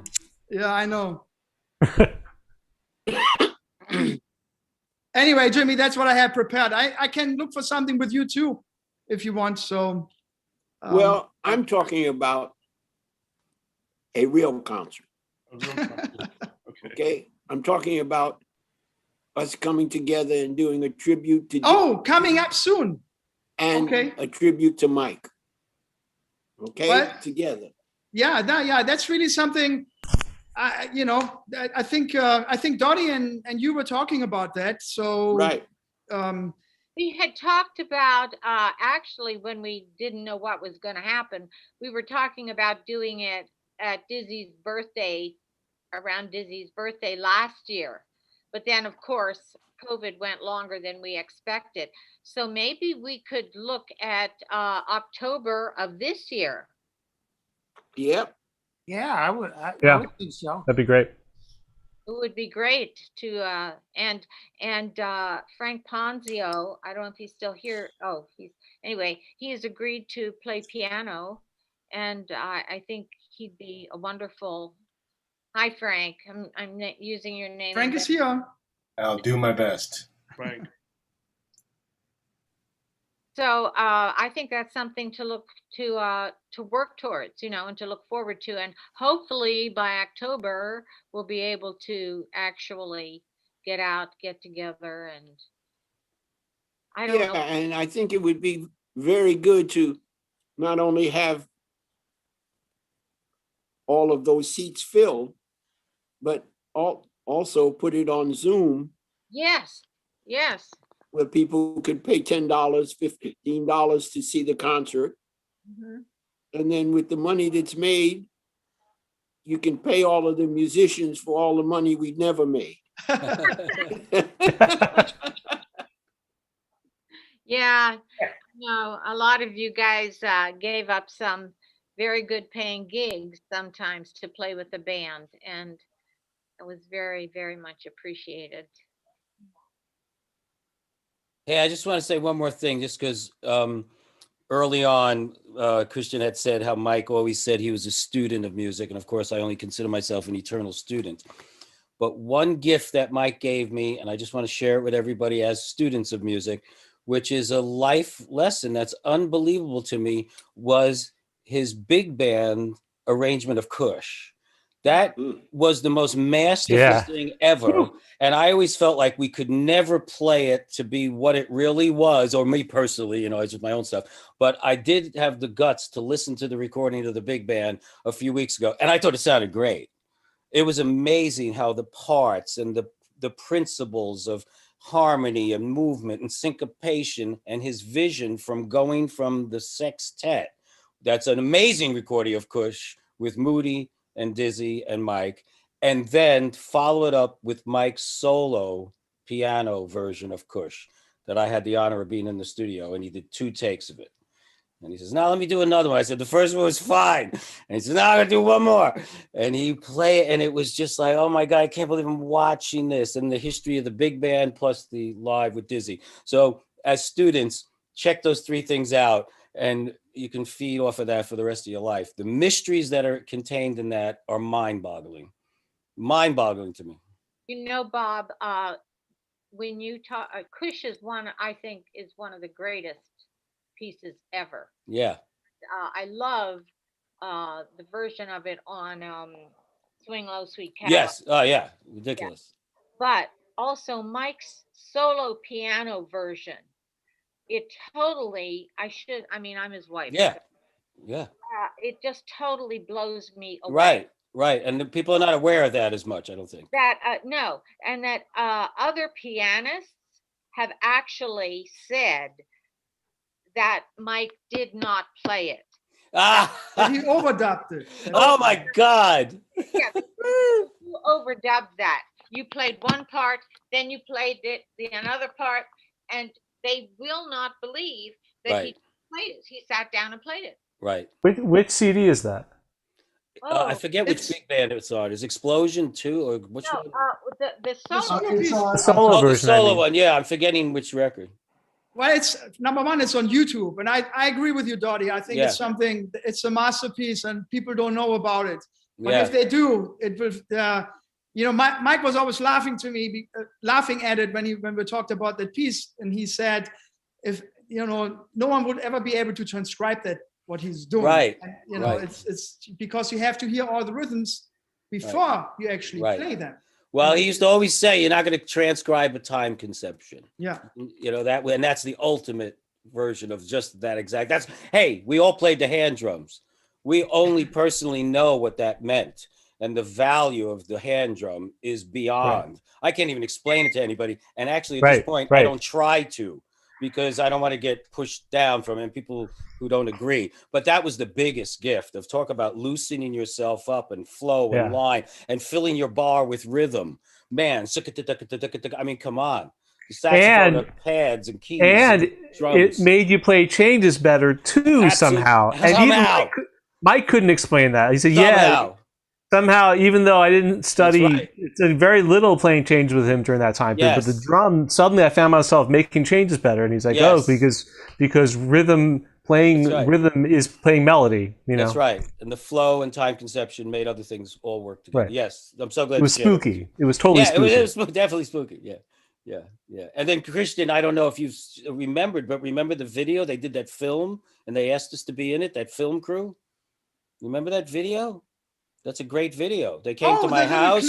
The little clip, it's like a 15-minute film. These 2 young film, and they came to my house. We played the hand drum. We talked about Mike. That's something to put out there. I'm a little humble that I don't want to be seen or something about me. But I mean, it's worthwhile because we were students saying, look, I don't know, but this changed my life. And that's what that was about. That was a great video. That hasn't gotten 1 million views. That should be. Well, I don't think Mike has it on his channel. I think the people who made the video. Oh, okay. I don't remember the title. We might research that just for I have to look that up. But that's definitely something we could list. So anyway, I talked to Dottie in order to enable the live stream, I had to start a YouTube channel, and I just called it Jazz Tuesdays. Sorry, I know the series is over, but in terms of promoting books, promoting some of the artists who played, I mean, I can delete it or we can leave it up, but there would be something, if we want to promote that video, like on a special Tuesday, we could just say, hey, we stream that or play that video and we talk about it, about what's in there, I mean, it's definitely possibilities to take it into the future. But that's a great documentary. Yes, it was really great. It was really great. I'm wondering if we could hear from other people who haven't spoken, and maybe we should think about wrapping up. What do you think? What? I think we're only getting started, Dottie. Okay, if you guys are cool, I mean, people recorded, so if people need to leave, they can leave. Of course. Yeah, I mean, I can pick on Eric Görlitz. I was so happy to hear from you today. I mean, I haven't seen you in years, and I don't know how long you were in the band. I mean, you were in the band when I joined the band, and that was, I think, 2000. Anywhere between 2005 and 2007, because I was subbing for Santi De Briano first. Oh, right. And Bill Mooring. And then Santi had the gig. And then Santi, I think, wouldn't show up for the rehearsal or the gig. And then I had to actually audition for the big band. And guess what piece Mike had me auditioned? He had me play the bass line of Kosh in a lesson. And I had to play it for about 10 minutes. My hand was cramping, and I saw him walking around the piano, and he listened to the bass line. He walked into the living room, and he's like, keep playing. I'm like, I'm like, okay. And after that, he's like, well, come on, play in the big band. I mean, my hand was hurting, but that's how I got in the big band. But Eric, you already were in the band when I joined. You have to unmute yourself. There's an unmute button. Okay, yeah. So I started subbing on the band. I think it was around 2000, maybe just right in '99. And I subbed on the band for a couple of years before I started doing it regularly. And I did it probably till around 2010 or 2011, somewhere in there. And it was just, for me, it was just an incredible experience. I mean, the stream of players that came through the band was one of the things. I mean, working with guys like, Sam and Jimmy and the great players in the band was always just a great experience for me. But myself, I mean, as a writer myself, I just enjoyed being in Mike's band and listening and playing his arrangements and trying to understand the perspective of, I never studied with him, but I consider myself a student of his writing because I got to play his arrangements. And I always found his arrangements so interesting, both obviously rhythmically, but harmonically. He had these really incredible colors. And he wrote for the trombone section in a way that, not a lot of arrangers write for the trombone section, and the way he incorporated it into the textures of the saxes and the trumpets. And I was always fascinated by that. And for me, it was always just an incredible experience, musical experience, being part of the band on both of those levels. Just, as far as being an arranger and learning from him and his arrangements, and then playing with just the great players that I had a chance to play with. It was a great experience in my life, and as I take it with me to this day. Gail, thanks, Eric. Gail, you're raising your hand. Thank you. Yes, I am. My name is Gail Reiki, and I was studying with Mike for about the past 10 or 12 years. I've been to most of the big band concerts, so a number of you will recognize me. I love hearing your conversation.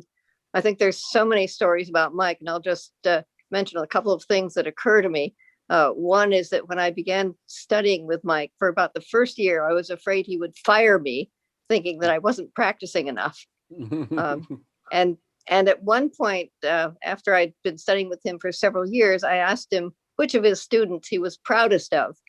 And this represents how much he really subdued his ego. He said, it's not for me to be proud of my students. If they play wonderfully, it's all due to their effort and talent. And I think he felt that way. All of the band, he really loved you and was so proud of what you accomplished. I think you played wonderfully together. And then the last thing I was going to say is that, as you all know, he was just an absolutely brilliant teacher. He was always constructive. He was never demeaning. And if there was something that I needed particular work on, he would stop the lesson and write an exercise that immediately fixed whatever the problem was. He was an absolute genius, I think, at teaching. So those are my comments. Yeah, those exercises were interesting. I remember, and every one of you who studied with Mike, he had the series of exercises. And sometimes he would write something down for that lesson. And then I would include it into my warm-ups. And he said, no, that was just for that lesson. So, it was just for that problem. He was writing this exercise. And then you still had to go back to the basic exercises. And then if you had another problem, he would write you another exercise. That's what I remember. Well, I'll mention he felt very strongly that you should not use a metronome. And once, because I was having a little trouble keeping the pulse, one week I used a metronome, and he said, "You've been using a metronome," and I felt I'd been cheating on him. That's great. Oh. I just wanted to mention, I just got a text from Linda Moody, and she's been watching this, and she said, "Dottie, I love this.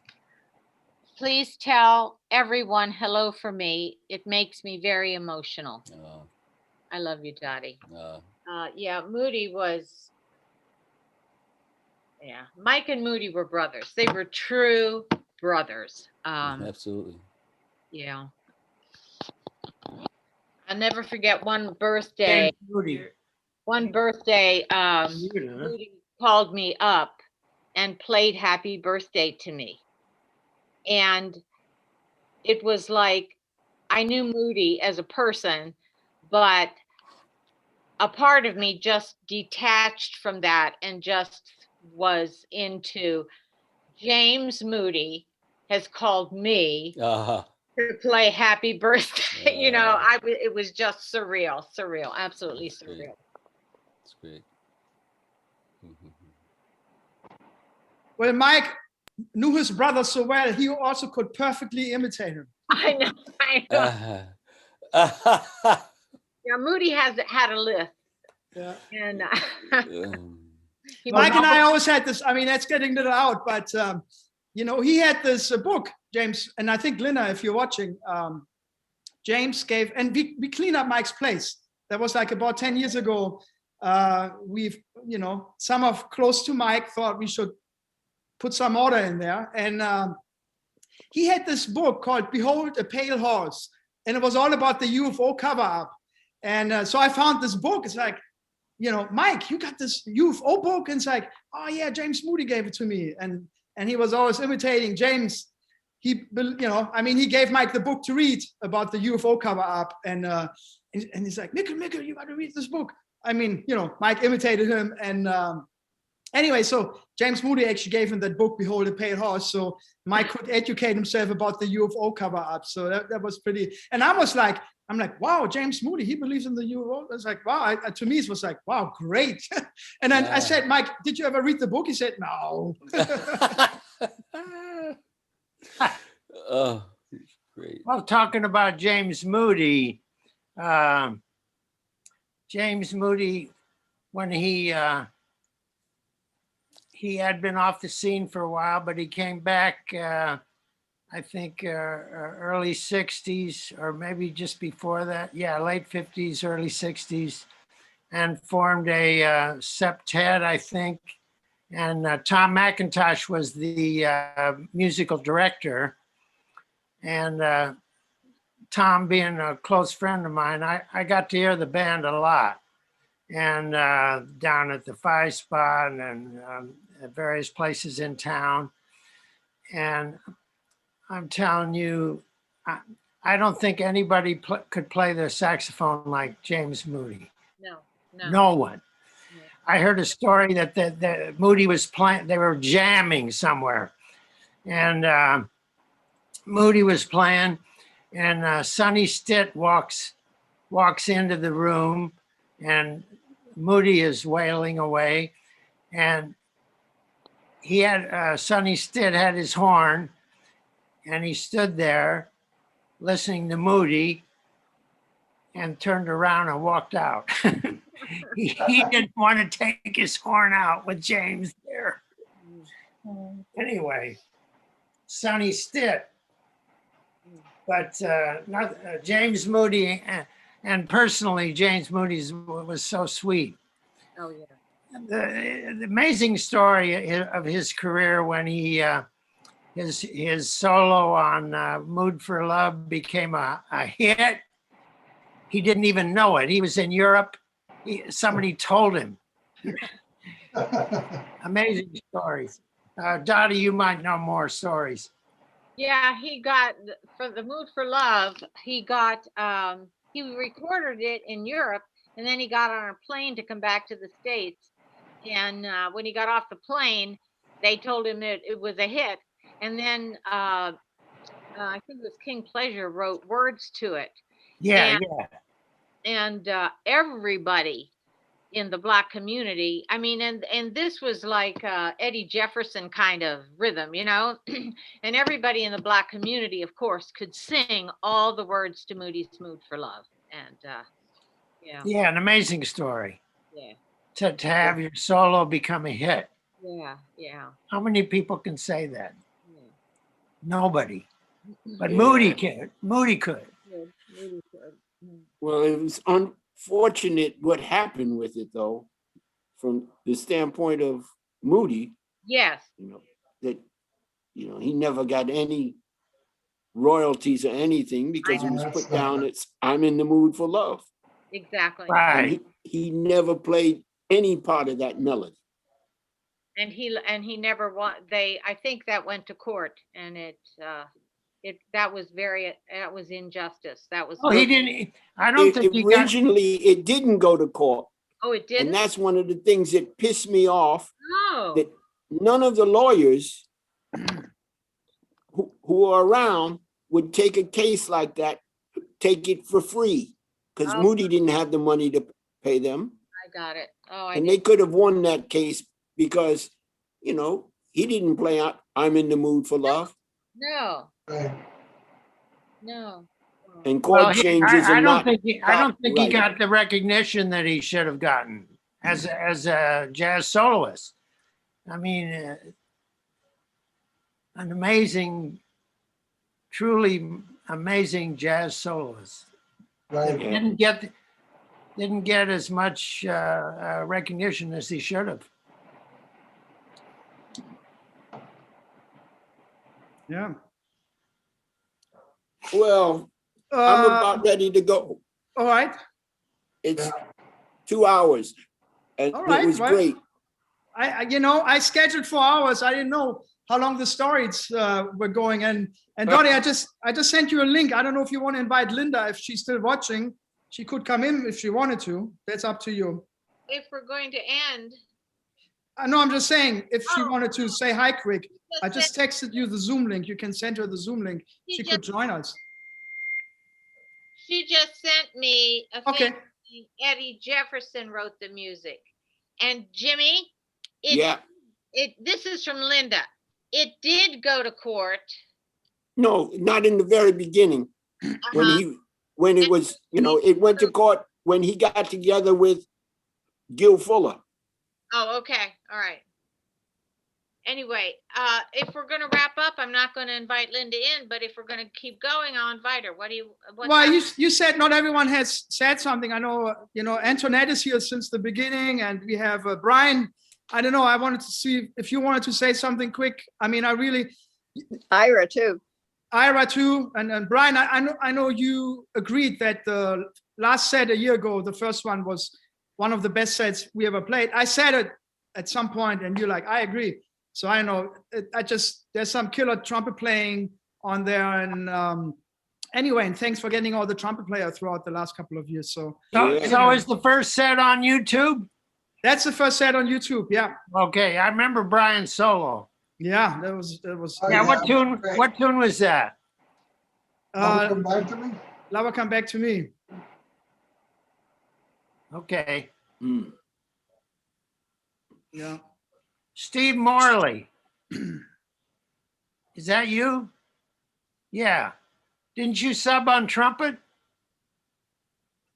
You have to unmute yourself, Steve. I did. Yeah, I know. Okay. I had to find it. Yeah, I did. Yep. Yeah, I remember you. Yeah, good to see you, man.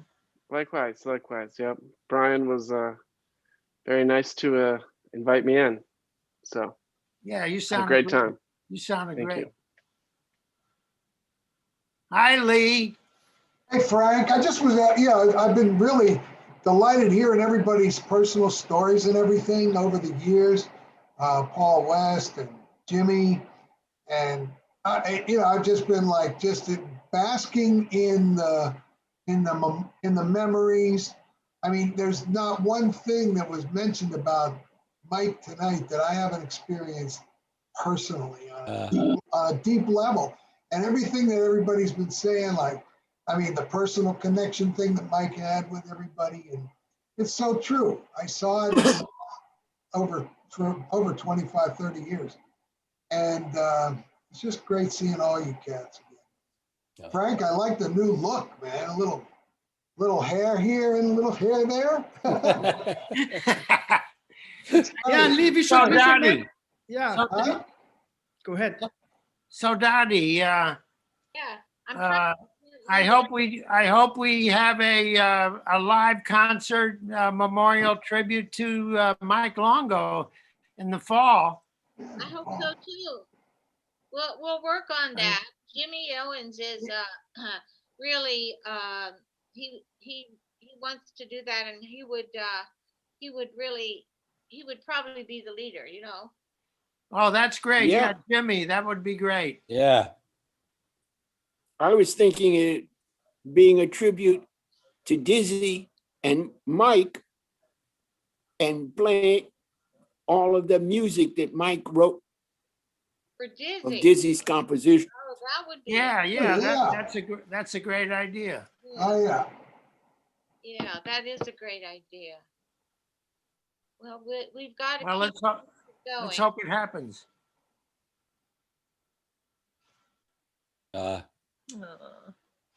Where's that picture of young Mike Longo? I got to see that again. There's the one. Yeah, look at Mike, that matinee idol. Yeah, Look at that guy. Oh, he's got his dark glasses on. Yeah. That's the 60s look. Yeah. Yep. Show him the one in high school. Not that one. High school. Wow. Wow. Wow. Yeah. Oh, man, I never saw that. Yeah. Oh, that's great. Yeah. Great. It's too much. Yeah, it's too much. I love it. I can hear Mike laughing with us. Yeah. He'd have something to say too. Oh boy, would he? Excellent. Excellent. Well, thank you, Christian, for and Dottie for putting this together. Yeah, thanks. Yes. Thank you, Dottie. Beautiful. Beautiful. Thank you, Christian. Beautiful. Thank Blessing. you, all of you. Christian, Thank Dottie. you so much. I Good love to see you. everyone. Thank you. Good to see everybody. Take care. Yes. Looking forward. All right. Everybody be That's safe. what I was Well. for the show. It's the All Newport right. Jazz Festival picture that she just showed, where he looks like Tom Cruise. Oh, the one where, Christian, can you show the one at the Newport Jazz Festival? Yeah, he looks like Tom Cruise there. Right. Yeah, I was just gonna Tom Cruise. I was gonna say that. Yeah, really. He does at the time. I think he looks like he's saying, would everybody shut up so I can play? Yeah, yeah. Yeah, yeah. Oh wow, that's great. That's great. Cool. All right, all. Okay. All right. All right. Yeah. Yeah, that's a good one. It was nice meeting everybody and talking Yes. with everybody. We really enjoyed it. Enjoyed you, yes, very much. Jay, it was great to meet up. Yeah, all of you. Thank you very much. Thank you, Dottie. Bye-bye. All right, have a good All right. evening, all. Bye-bye. Bye. Bye, Bye, everybody. everybody. It's a picture I have of my dress. Where is it? Now, Where's your button at? Dottie. Oh, there it is. There it is. I'm looking for the arrow. Who's that? Oh, Click on the left. Mike's writing. On the list. Here he's go. Trombonist. Yeah. I should have said something. I should have said,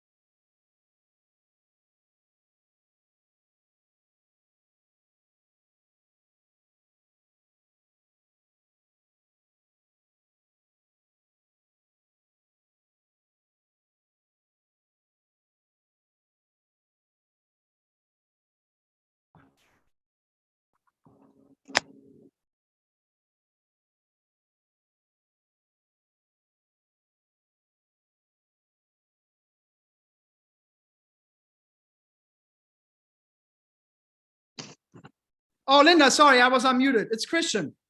Hi, Can you hear me? Christian. Hey, Yeah. we just signed off. So Okay. sorry. That's okay. That's- But just, we recording this. So I think there was some arguments about how the story went. If you just want to set the record straight, Dottie and I, we kind of agreed on, I'm recording everything, and maybe we're putting a little thing together. So if you just want to, I think people didn't really know what happened with Moody's Mood for Love. If you just want to, I mean, there's nothing coming to my mind. If you just want to give how it's up to you. You don't have to. But we were talking about it, and it seems like I was hoping you would come out and just tell the straight story. Up to you. But Well, am I live or I see a picture? Well, a lot of people sign off, but am I live with you? Yeah, you're live. You're connected. Yes. Okay. Because I'm not synced for some reason. I can see my picture, but I'm not synced. Anyway. Well, you cannot. You are on Zoom now. You cannot look at the YouTube stream. You have to turn that off. So Okay. wherever you see me. It looks like I'm just on Zoom with you. Well, if you're not in sync, that means you're looking at your YouTube. Are you on the same device? Are you on the same computer? Oh no, I went on my on your my phone? laptop, but I'll do my phone now. Yeah, do the phone. Don't look at the other device. Just look at your phone and your real time. All right. How you been doing? I'm good. It's so good to see you. Yeah, good to see you too. I know it's been so long. Yeah, I thought about you the other day because Facebook changed it has a different look and everything is different. And I know I was kind of able to follow you a little bit, but I kind of got turned off by all the changes. I'm like, I wonder how Linda is doing. I was just kind of. Oh, that's so sweet of you. It's so nice of you to even think of me, Christian. It's really sweet. Well, I did follow you, and I know that Mike and Dottie talked very highly of you, and I know we found Moody's saxophone when I cleaned up the apartment, and I mean, I'm kind of like, there was nothing in that case. She sent me a case that was empty. Oh, but and you got me sent to you. We were sending to you twice, right? Yeah. Yes. Yeah. One time you got like a soprano kind of thing, and the other one was empty. That's right. Yeah, but Facebook is just not the same anymore. So I'm hardly on it because I was talking with Benny Green. Yeah. And he was saying, you're not reading my stuff. I'm writing my life. And I said, I don't get it anymore. And he said, well, Linda, it's all algorithms. Yeah. And he said, just go on my black and white page and click on that. And then, you'll start getting stuff. So I just thought, do I have to go and find every single friend that I want to follow and redo all that? It's too bad. Yeah. Yeah, the changes are just too much, but it seems like when it was more, when we were used to it, you kind of were able to follow easier other people. It was fun. It was fun then. So I'm starting to do Instagram a little bit. Yeah, I got to find you on Instagram. Yeah, please do. And but I'm not real familiar with that. I need my grandchild to be able to, Yeah. you know, we need a 6-year-old to do Instagram. That's right. That's right. That's right. So are Yeah. you doing? I'm doing good. So go ahead. I'm so glad. I'm so glad.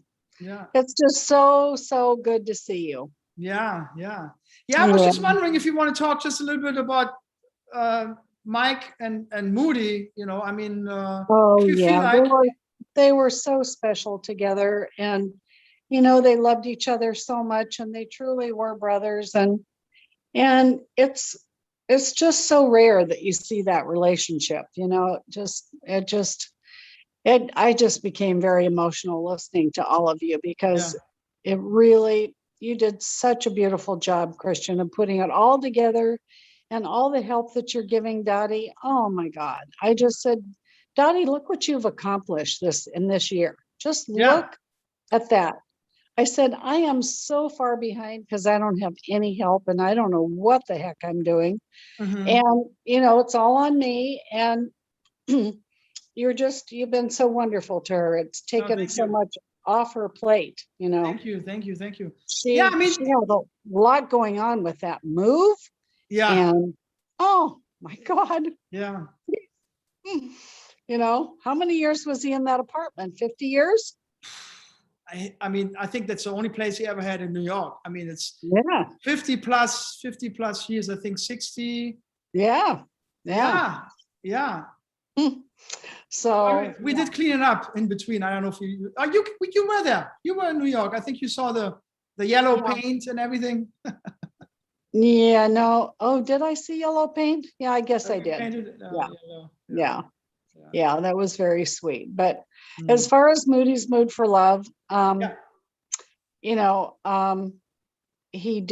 there was a major lawsuit, and Noel Silverman was his attorney. Yeah. And there was something more about it, and it had to do with the lyrics. And so if anybody plays it, Moody's Mood for Love, he got 100% of the royalties. But if anybody sang it, which most people did because they loved the words, he got much less of a percentage, and most of it went to Dorothy Fields and Jimmy McHugh's estates. Wow. And so that's still going on, but I do get royalties from it. And of course, it was used in Jersey Boys and stuff like that. So all of that's wonderful, but mostly people sing it. You know, that's the hip thing to do, is to know the words. So so anyway, but it's interesting how many people think they know the whole story. That's what I find fascinating. Yeah. Well, that's why I thought, you know, that Frank had his story, and then Dottie was saying something, and then that's when I texted Dottie. I said, "Hey, you want to invite Linda? Maybe she can just set the record straight." I mean, you know, if you want to. Yes, but I loved seeing all the people that you had on there, and I recognize some of them. Did Paul West speak at all? Yeah, he talked in the beginning. Yes, he was talking in the beginning. All that, yes. You know, and then, you know, everyone had their little bits and pieces, and in the end, I think, you know, I was trying to get everyone else involved who had not spoken, you know, and some did, and some, I think probably 2/3 spoke up and said a little something. And that's great. Yeah, you know. Yeah, it's hard to facilitate something that large with so many people. So I could see that you were doing just such a great job. You know, just, you know, I mean, for the record, I've been to the a Zoom meeting for Chick Corea 2 weeks ago, and it was very inspiring. It's just great to hear these stories. And you know, my dad passed 3 years ago, and I noticed that every time I think about my father, he's not dead, he's alive. I'm talking to him, I see him move around. I'm like, you know, and like, wait a minute, he's, you know, I mean, at least in my memory, he is vivid.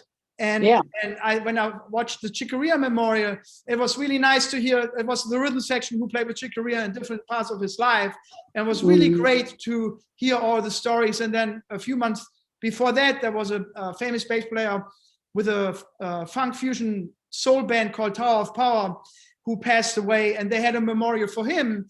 And they had the rhythm section, the band members, the family, and everything. And I thought, to me, and when Dottie said, "Oh, thank you so much for putting this together," of course, I love Mike and the big band and him as a teacher and a friend, but I would have done it for anyone else I had that relationship with. And I thought, knowing how well these events come together, for example, I don't know when you joined us, but I didn't know that Mike liked fireworks.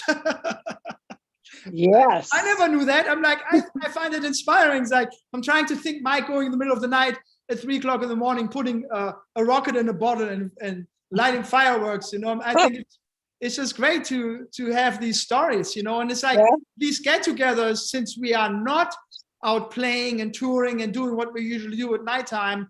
I think I find these gatherings very, I find them inspiring. I find them, healing in a way. I find them informative because you find out things, you didn't really know about a person, and although we have similar experiences, but everyone experiences a little different. So I thought, when we came close to the 1-year anniversary of the big band night, I thought, you know what? I would have done it for anyone else. I know Dottie, it's really hard for her to go through all of this, but as a band member and as a musician, I'm like, that's great. And I talked to Sam, he said, absolutely, I'm like, let's do it, and so we just went with that because, as a musician, I would have done it for anyone else. I had that intimate musical and friendship with it, and knowing how well these events go with that experience of the Chicoria meeting and the other, the bass player, Rocco Presi, I'm like, I think it's a good idea to do that. So I'm really glad that you did. And it's just such a great way to stay in touch with people, and that you never get to see anymore. And I just loved just sitting and listening to you guys, because I don't know, they expect that they're going to do the Moody Festival in New Jersey next November, but who knows? Who knows?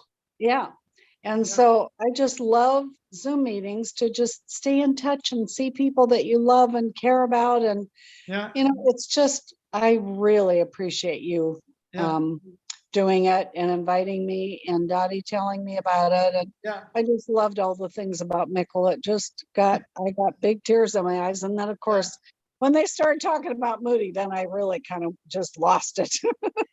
But so, when I don't know when you joined us in the beginning, but I have to tell you that every time over all those years I drove Mike home, especially when he was not happy with a band, or with a gig, or especially the big band, he really, there was a part of Mike, and that's, as sad as I am, but I know he's very happy where he is right now, because he just said, I can't wait to be back with Dizzy and Moody, and he wanted to be with Parker. He had this idea that there was something after this physical life. He had this idea that he would reconnect. And and he said it not only one time, but he said it a couple of times. He said it just often enough for me to believe that I know that deep in his heart, there was something, he was not sad leaving this behind, because the people he was really close to and really had close in his heart already were in a place he knew he would connect to when he would leave this place. So, in a way, I didn't say it like that, but he got his wish, and it was something I felt it was, I think our job is, as the musicians on staying on this side, and the students and the musicians who played with him, what he learned from Dizzy, the groove, the rhythmic concept, I really feel the weight is on our shoulders now to get that out. And carry it on. And the more I understand it, the more I understand also his frustration sometimes over the years when it was not clicking.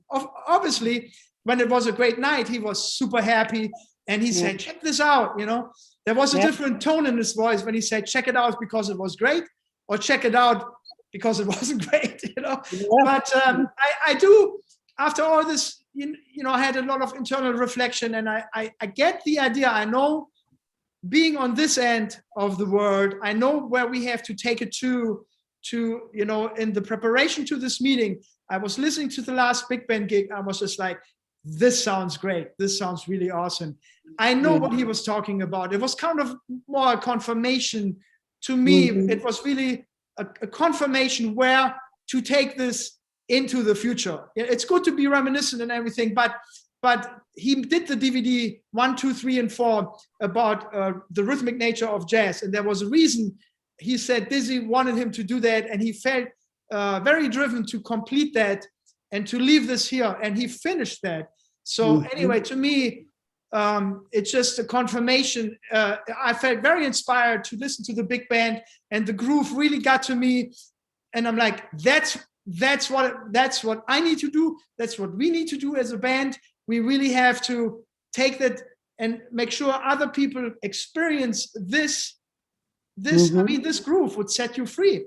This playing when Mike and Moody and Dizzy, and when they're on stage and the band was on fire with Paul Wesson. I mean, that was something. I mean, that was something. Anyway, it was, and now it's up to all of you guys to carry it on, because whatever they knew, they wanted to give it away. They wanted to tell you, teach you. Come and look at this. Check this out.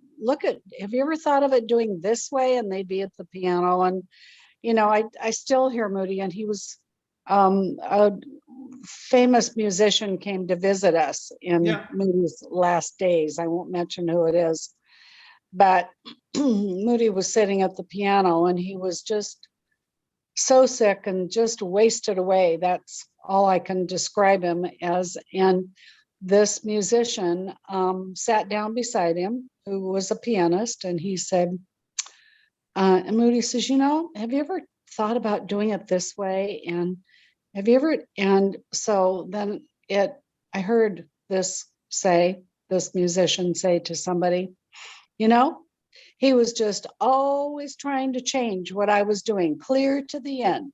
He was always trying to, he just didn't like the way I did it. He was always wanting me to change this. And I thought, you missed the boat entirely. You just missed it, buddy. And, anybody else would have thought, gosh, here this man is so sick, and he's trying to help me with something. He's trying to show me something that I don't know. But he took it totally the wrong way. So now it's up to you guys, Christian. You've got to take the ball and run with it and keep his music out there, because he was such a genius. I mean, you will like this. I'm actually in touch with Roberta Gambarini, and Mike always told me that Moody was always saying to Roberta, you got to study with Mike. You got to study with Mike. And Mike was telling me that. He's like, Mike, Moody's telling me, he's always telling Roberta to come. And finally, a couple of years ago, she actually took a couple of lessons. And I know Roberta through the Lionel Jazz Festival in Moscow, Idaho. And I know she is she's a very accomplished musician. And I thought to myself, I was like, wow, there must be something else Moody hears, because he's telling her to go and see Mike, So there was something he thought she would get out of it by studying with Mike. And, but Moody also thought that whenever you think you're finished learning and whenever you think you're great, there's somebody right coming up just ready to mow you down and show you, what's great. And so he always encouraged everyone to keep learning, never stop, because there's something always to learn. And that's how he was with Roberta. He would sit at our house at the piano with her, and that's how she learned to sing. When she was 9 years old, her father took her to see Moody at a concert in Torino. And she was a child, but she learned to sing by listening to horn players. Yeah. And her father was a sax player. Yeah. And so Moody always encouraged her to work with Mike, study with Mike, get as much as you can, because, you know, you never stop learning. Yeah. And when you think you know it all, that's when you're in trouble. Yeah. Yeah, that's right. Yes. Yeah, that's Well, right. whatever you're looking at now is my cell phone number. Okay. So do you have my email? Hold on, Linda, just, okay,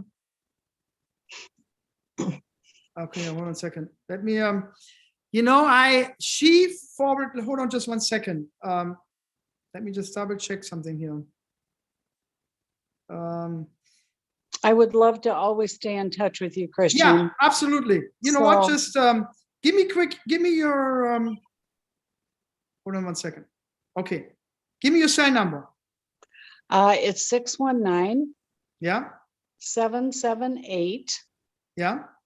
8320. Okay. So I call you right now. Just let me know if your phone rings. You said 619-778? So can you hear me? Sorry about that, Chris. One of my sons was calling me. No, that was me. So it was 619-778-8320? Yeah, that's In it. San Diego. Right. Okay, Yeah. I got it. And do you have my email, Mood for Love? Hold on 1 second. Because I'd rather, if we Yeah. ever. What's your email? It's MOOD number 4. Yeah. LOVE at COX.net. At C like CO. Yeah. C like COS? COX. X. .net? Yeah, Cox.net. Okay, got it. Yeah, Mood for Love. I wrote it down, but I texted to you too, so I have it.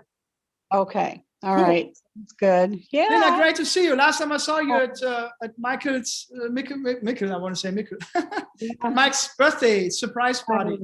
I know, that was so Yeah. wonderful. It was so great to sit next to you and your wife, and just, you know, it was just a really beautiful day, wasn't it? That was great. Yeah, that was great.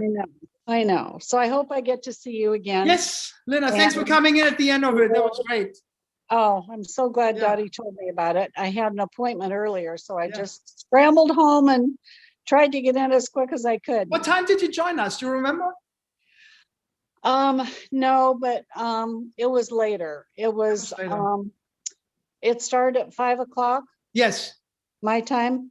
So I think I joined at about 6:05. Oh, great. Okay, so like an hour in. Cool. Yeah. Yeah. All right. So, Linda, great to talk to you. I stay in touch. I'm going to send you an email so you have my email, and I'm going to make sure we are connected. Good. Thank you, Christian. Yeah. Love you. Love you too. Thank you. Bye. Bye.